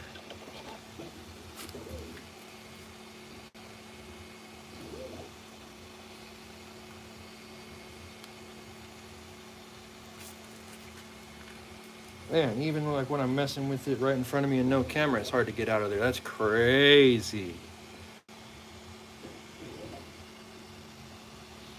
25 caliber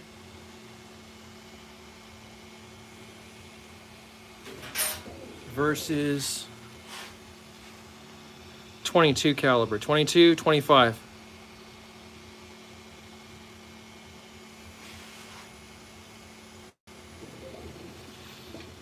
The new 6-needle airgun blowgun dart is supposed to penetrate. You know what? I think it does. And I think it does just based on watching George's videos from when he did his testing on it. And I'm like, you know what? I don't know that I want to raise a ton of awareness on that one. Just don't feel good about it. Have one. I don't know that I'm going to film with it. I think I'm just going to kind of maybe send it back to GoGun. They sent me a influencer package with the 6-needler, and like the more I thought about it, and the more I was like, what are we doing here? What are we designed to do? What are we developed for? And I was like, you know what? I don't know that that appeals to me. I'm just gonna leave it vague like that. And if anybody in the chat thinks that I'm a pussy, I'm totally fine with that. But like, if anybody in the chat kind of sees the forest through the trees also and be like, you know what? The wrong person with that knowledge, that's not something I want to contribute to.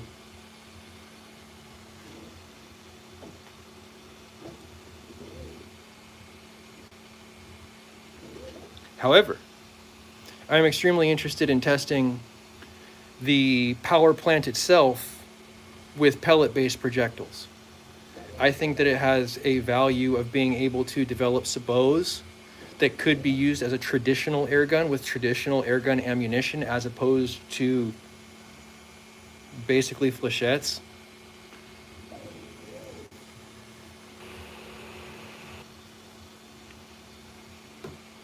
Coming up to the 80% point here, guys. Really kind of cooking through. It's only been about 142 minutes in the stream. Not that long of a duration at a time, less than 3 hours here. And we were really getting some good progress, good quality, good efficiency out of our print this morning. For those just joining us, this is a Megalodon PCP air rifle front bead sight. It's going to kind of give people that quick, intuitive sight acquisition that they're used to on a powder burning platform.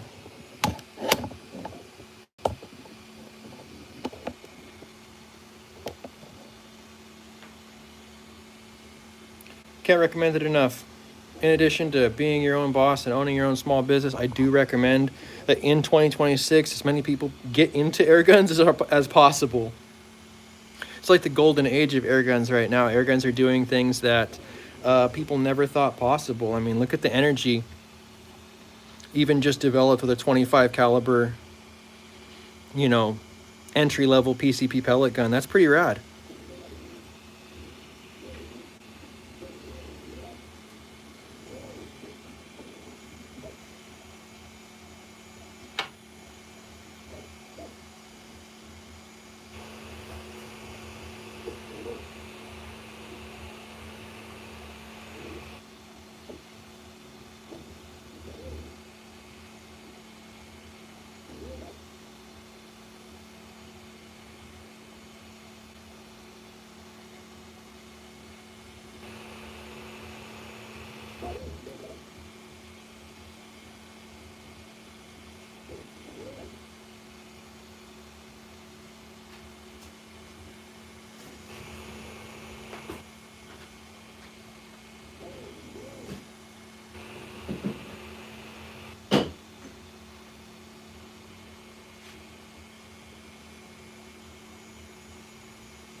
Now, quick question for you guys. I was wondering if there's any duck hunters out there in the chat at this point, because I got a bunch of these super vintage, old school magnetic bead sights for 12 gauge offerings. And I'm like, does anybody know how old these physically are?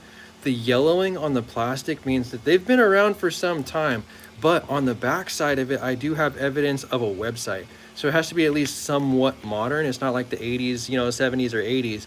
But if anybody knows about how old these vintage bead sights are, I would love it if you guys could throw it down in the comments and just tell me an approximate age, right? I like old stuff. I like garage sale finds, and these bead sights are cool to me.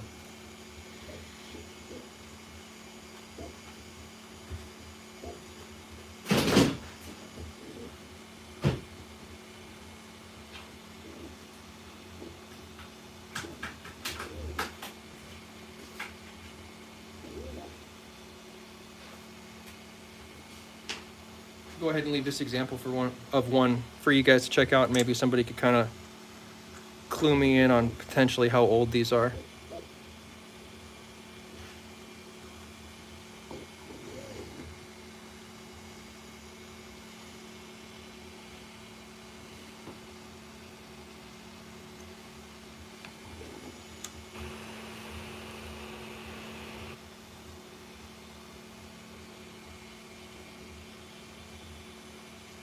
If the point is defending your home, blowgun needles probably won't do it. Now, I agree. There's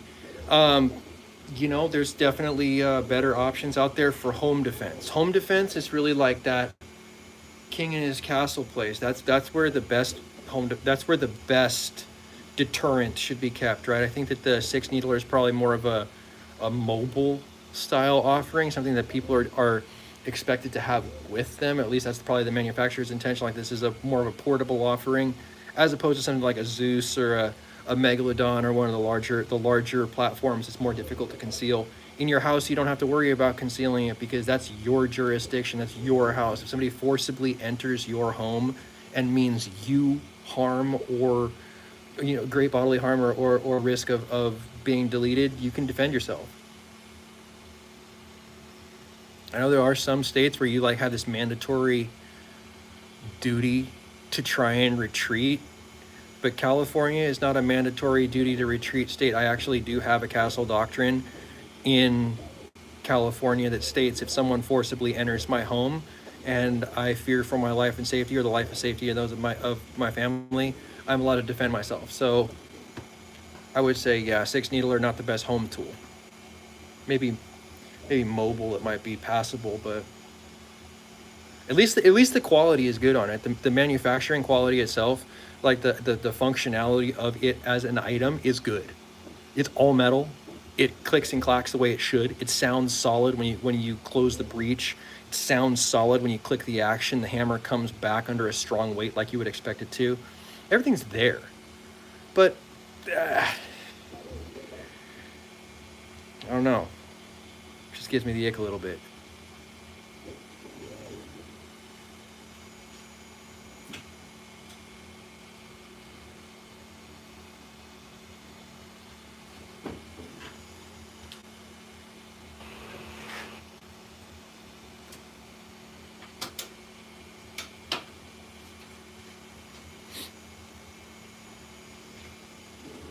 Now, obviously, you have to have within reason, right?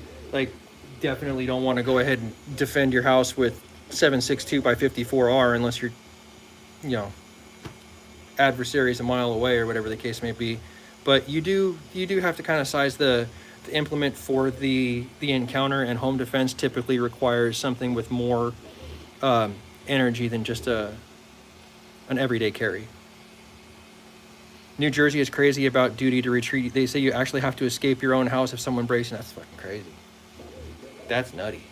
I wouldn't even live there. I would leave New Jersey, same as I'm about to leave California, because I don't like it in California either. I feel like the government has a lot of overreach, and at least they're finally being questioned on it through the courts. They say if you don't like your laws, vote against them, and at least we're finally getting some legislation passed up through the courts. It's reversing some of California's overreach, like we saw with the open carry ban being overturned. But it's not a Band-Aid. It's a Band-Aid on a broken leg, right? I can't stay here long term. I have to get out of California, and I am actively pursuing leaving for Iowa.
That's a really great question. VW man. This machine retail is about 239 bucks if you could still find one. They're not produced any longer, so what you're looking at is refurbs. They're about 199 bucks on refurb. This specific machine in front of you that's running was purchased broken off of eBay for $20, 25 bucks. And I replaced a $10 component on it, and I got the machine back into the fight for a total of less than 40 bucks. After that point, it's currently, let me see what the hours count is on this machine right now. It's got 63 days on it, so I'm gonna go ahead and actually suss out the math for you guys. 63 days of, maybe you guys are math nerds too.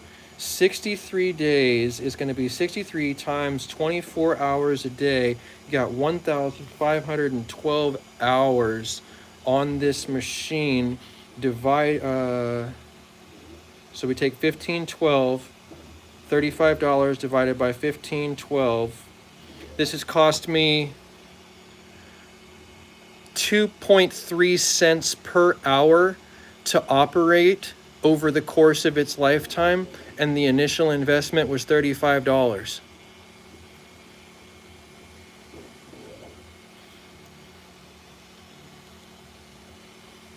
Sometimes I just break out the math and rism with the tism. I'm telling you, man, I got numbers down.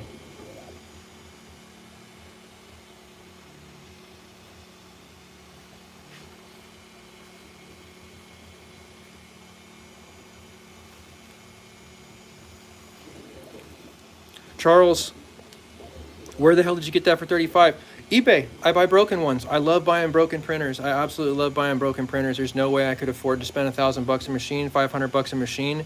The printer new used to be about $299 back in 2023, 2022 when they were being sold new. And then this guy here is only available currently for refurb, and they're about $179 to $199 Creality refurb if you can still find them. Sometimes you can find these broken still, but right now people are asking kind of more for these machines than they used to. I can't find one right now for less than 60 bucks.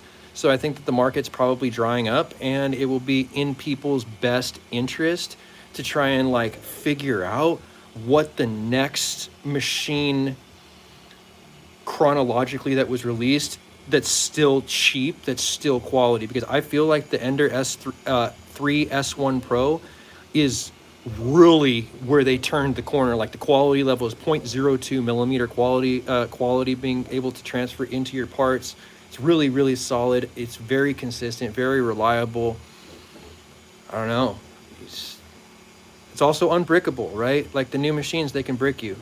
So older machines don't have that ability to be reached out and touched through an Ethernet cable, and I do like that.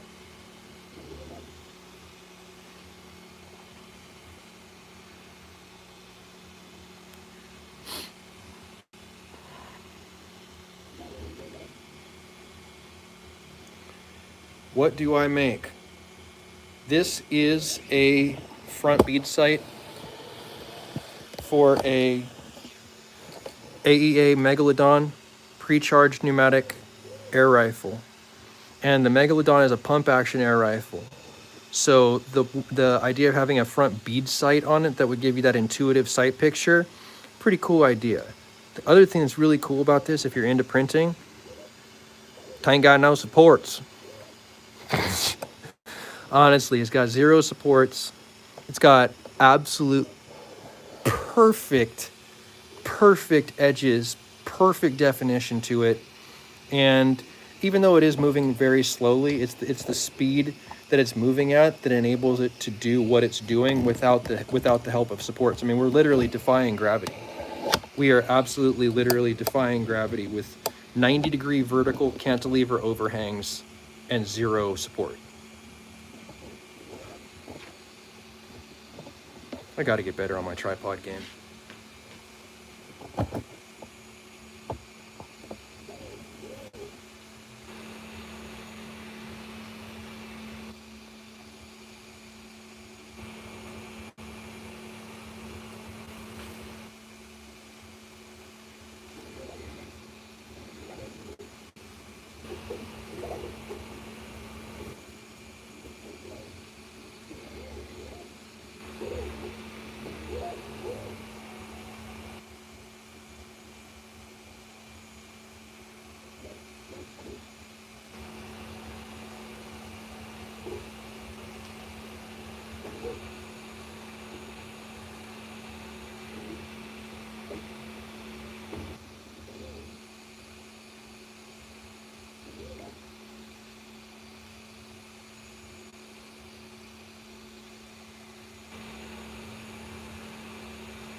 Yahoo, welcome.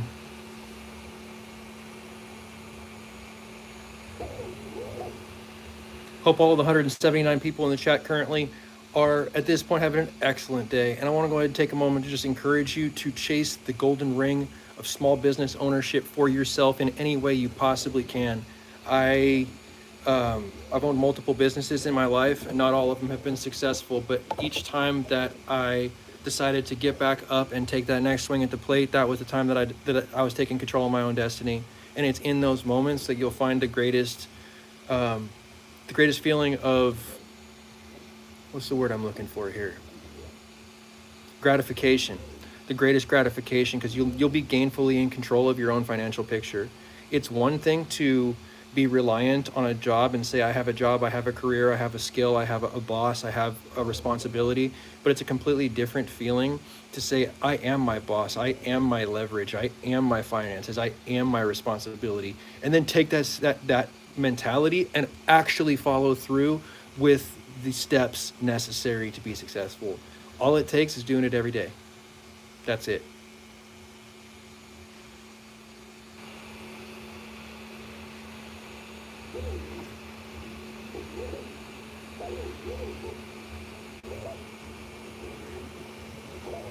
It's really not that hard. It's going to take you, what, 8 weeks to get everything figured out. You're going to have, in 8 weeks, with less than $1,000, you could have an LLC, you could have a city business license, you can have a resale permit, you can have company checking accounts, company credits, corporate credit scores started for yourself, and this is all in less than 8 weeks. And this is all for less than $1,000. No matter what your business model is, it takes less than $1,000 to start a business. And I cannot encourage each and every one of you guys out there enough. Be your own boss. Be your own boss.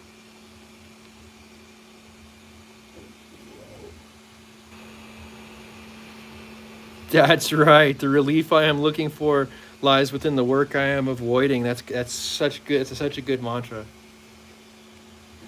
I appreciate all your videos, MACABESPEED. Thank you, Yahoo. I appreciate it very much.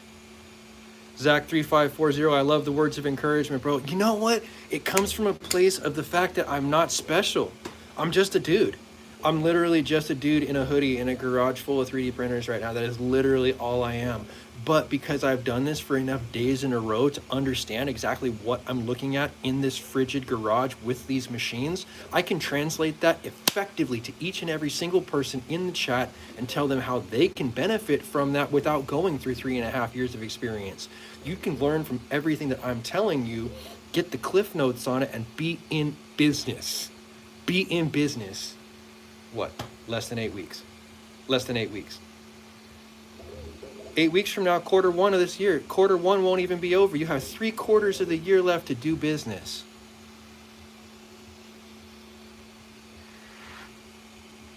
Great answer. VW Man says, great answer. I think the issue people have is taking that first jump. And if they have a career already that is certain, they are worried about the business fails. You have to basically be willing to work for free. There is no way you can quit your job and start a small business at the same time. You have got to double dip into your own energy reserves and work on the 5 to 9 after the 9 to 5. You should keep your job. You should keep your job. Your health insurance, your 401k, whatever you're working for, whatever you've invested into your business, into your career, do keep your career. Do definitely keep your job. But when you're tired and when you get home and you want to have a beer, crack, whatever it is, crack a beer open or whatever it is that you do after work, don't do that. Lock in. 5 to 9 happens after 9 to 5, and it is the only way you will get your business off the ground in the first year unless you're financially secure in another way. After that point, after you invest that first year, you're going to find all of a sudden there's going to come a point where it's going to turn a corner, and it's going to not be self-sustaining, but you're going to have established a repetition that's enough of a meta for you to follow, to where it almost becomes second nature, to where it's not that bad, right? You can do anything. Yeah, you can get used to anything that you're around long enough. So if you train your mind to do hard things, like come home and work an extra 2 to 4 hours after you've worked 8 hours, 12 months in, you're lucrative. You're lucrative, man. That's the best way I could break it down for you guys. I'm definitely here to answer questions. Definitely here to answer questions. Thumbs up.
What's that? What's that?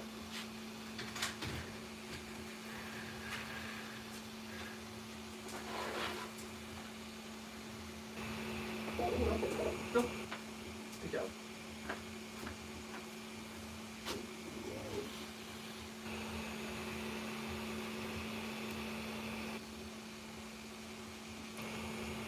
Samuel Sherwood, welcome to the chat.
Sam Sherwood, great question. This is going to be for the Megalodon.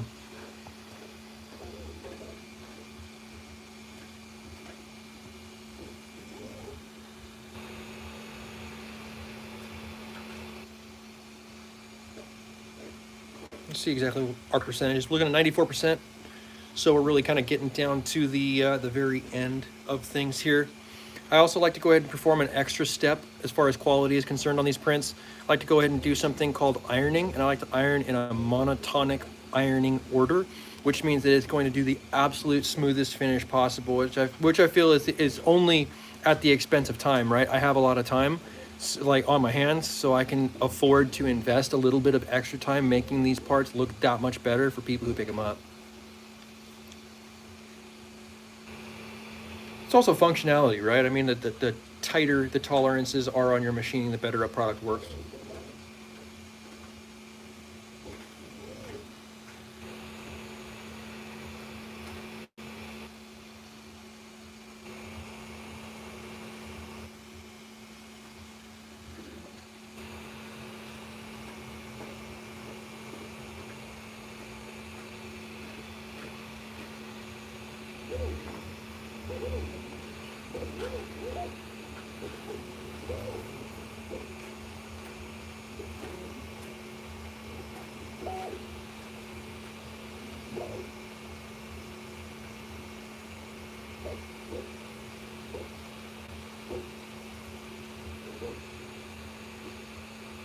Yes.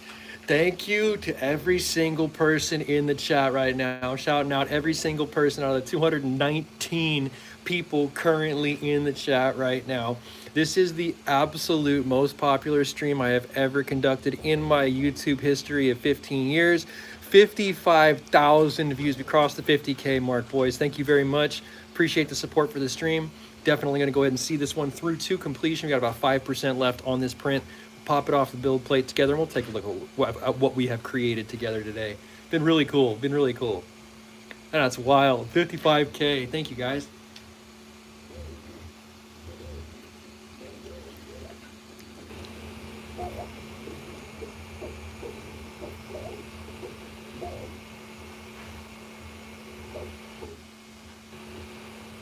Zach, excellent question. Excellent question. 100%, I do. Let me go ahead and grab something for you that's basically a money magnet.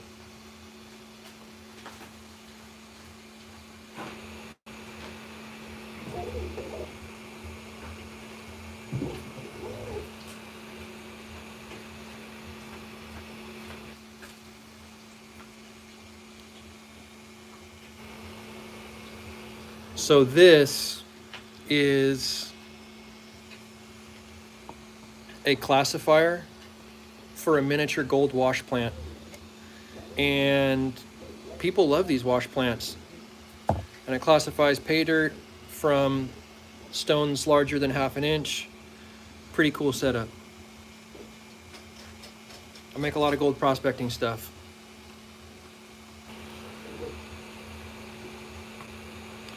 What is wrong with you people watching this G unit? Says, wow, sounds like someone's projecting. I can't even speak to that. I'm not even going to say what you're projecting. It's already clear.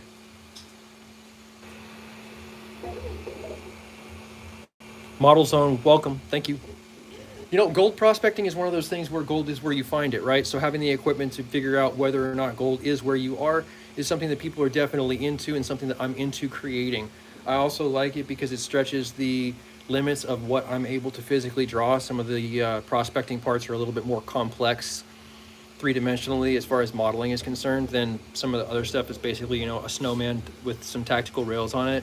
So definitely the level of difficulty is a little bit higher on the prospecting stuff, but the enjoyment level is also proportionate. I like music. What up, Macabee? Thanks. You do gold prospecting too. We're on the same page. Yeah. Why wouldn't I do gold prospect? I'm a bag chaser, buddy. I'm a bag chaser, and gold is $4,000 an ounce basically right now. So hell yeah, 100%. Model Zone, handy to make parts that have been discontinued. And you know what? And the beautiful thing about it is when you combine a printer with a scanner, you can actually scan things and then get them within 0.02 millimeters of accuracy, clean them up in a CAD program, and you're good to go. So I agree with you 100,000%. The discontinued parts production, big time. We're so close, 97% on this, guys. Let's take a little bit of a closer, oh, mosquito got his ass. Let's take a closer look at this.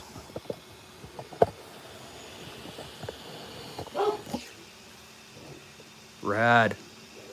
Looks good. Looks good.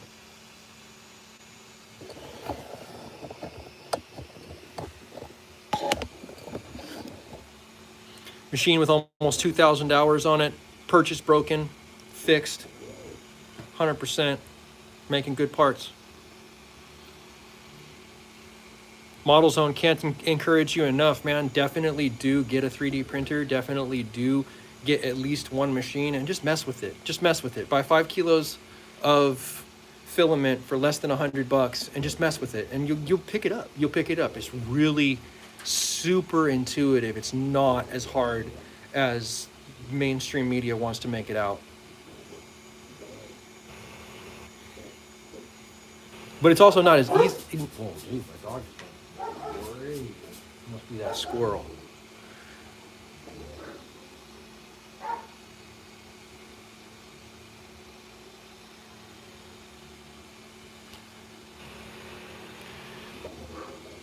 Yarrow Pack, absolutely.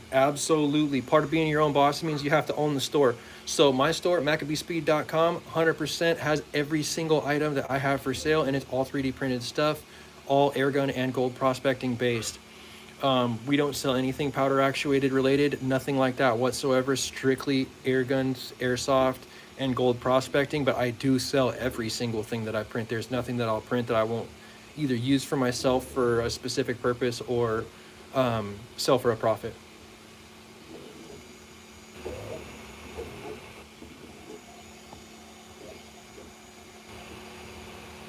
Model Zone, go for it, dude. Go for it. The number one thing that you will lose with 3D printing is just simply time. Once you own the machine and you have the ability to just, you know, purchase filament, $20 a roll here, $20 a roll there, off Amazon, man, it's really intuitive. It's not bad. What's your favorite user-friendly printer? I can't really speak to it because I've only had this printer, and it was kind of user-friendly. This is an Ender. This is an Ender S1 Pro, but it's not as user-friendly as what I have heard people say about the bamboo stuff.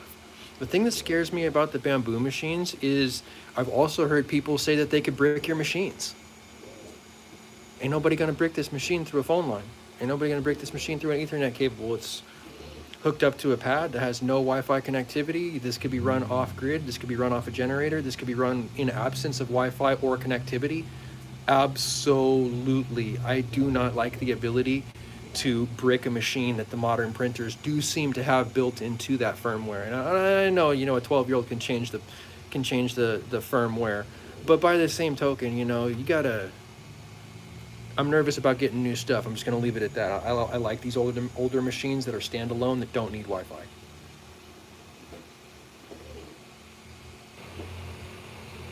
What's that old saying? It gets iffy when you bring in the Wi-Fi.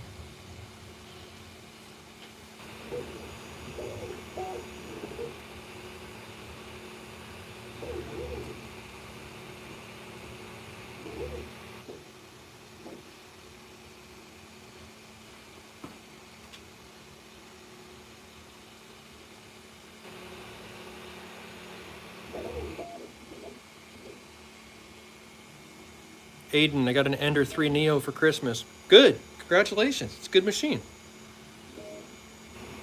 People have been saying nice stuff about that.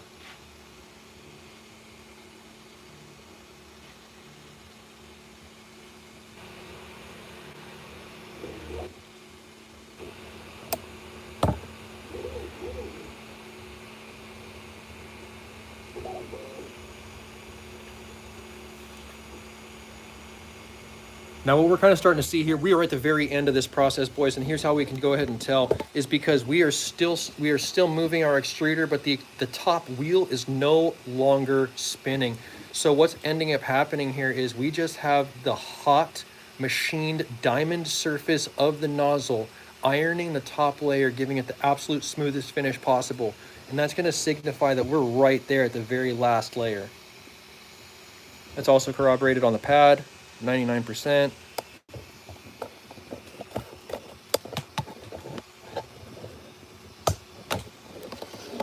Oh my god. The tripod game sucks, man. I gotta get better at the tripod.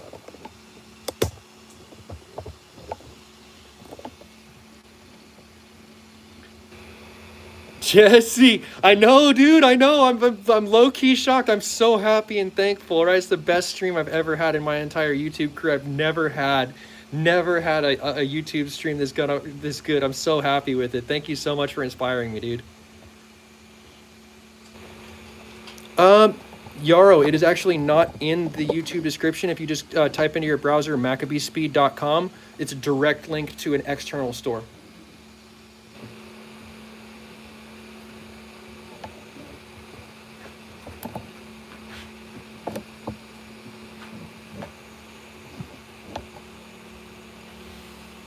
We are so almost there. We are so almost there. I am ready to pop this beast off of here and show you guys what we did with the last 3 hours of our time, 3.5 hours of our time. Looking at 211 minutes into this specific print. Looking good. Looking really good. Honestly, truth be told, I was gonna go buy the next couple months worth of ammo today and stand in line at the Sportsman's Warehouse line and just lose hours waiting in line there today. But once I saw how well that this stream was doing, I was like, you know what? I can invest the time here 100% and just be with the community. I could buy ammo any day. So this is cool. This is cool. Okay, if someone sent you something that's broken, can you recreate it? It would depend on a couple of factors. You could recreate something if you had two things: dimensions and or original specifications and pictures of that image. You could probably get it close. You could model it close. You could figure out what you needed and get yourself in the ballpark, but it wouldn't be exactly replica without a full item in its full condition to be able to scan. If I had an item like this, like say I wanted to scan this, I could get this 100% right because it's 100% complete. If this was 40% off on the bottom here, I would have to go ahead and figure out what this was. Now I can maybe like cut and paste, like cut these threads and recreate them, duplicate them, and then merge those two files together. But without the whole piece there, you're kind of at the 3D artist's best guess.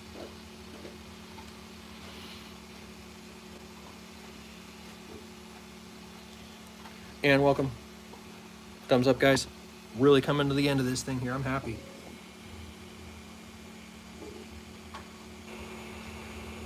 Probably 2 minutes or less away from... Oh, there it is. There it is. Yo, completion. Completion. Cool, dude.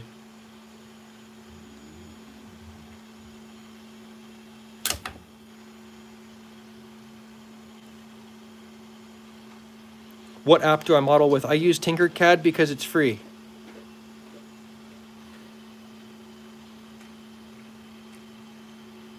Look at how good that is. Dude, I'm telling you, I would put my slicer settings against anybody's slicer settings out there. This is solid. There are no supports. That's a 90-degree cantilever, and they are clean, clean, clean, clean, clean. Good stuff, buddy. I'm really happy. I mean, look at that. Independently making pillars, really good. Really, really, really good. First layer's crispy. Top layer's ironed. Looks really good. Happy with this. This is good quality. Go through the rest of the final production and get it into the hands of a happy customer. Booyah.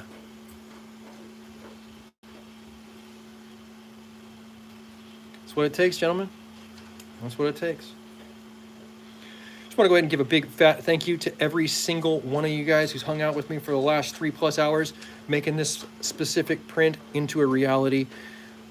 As always, if you like what you saw today, give it a thumbs up. You want to see more content like this, make sure you subscribe for more with that notifications button so you can stay current on the channel as well as when these videos come out. If you really like what you saw today, being a bag chaser with that money mentality, small business ownership mindset, make sure you share it so that somebody else can see it, and I'll catch you boys in the next one.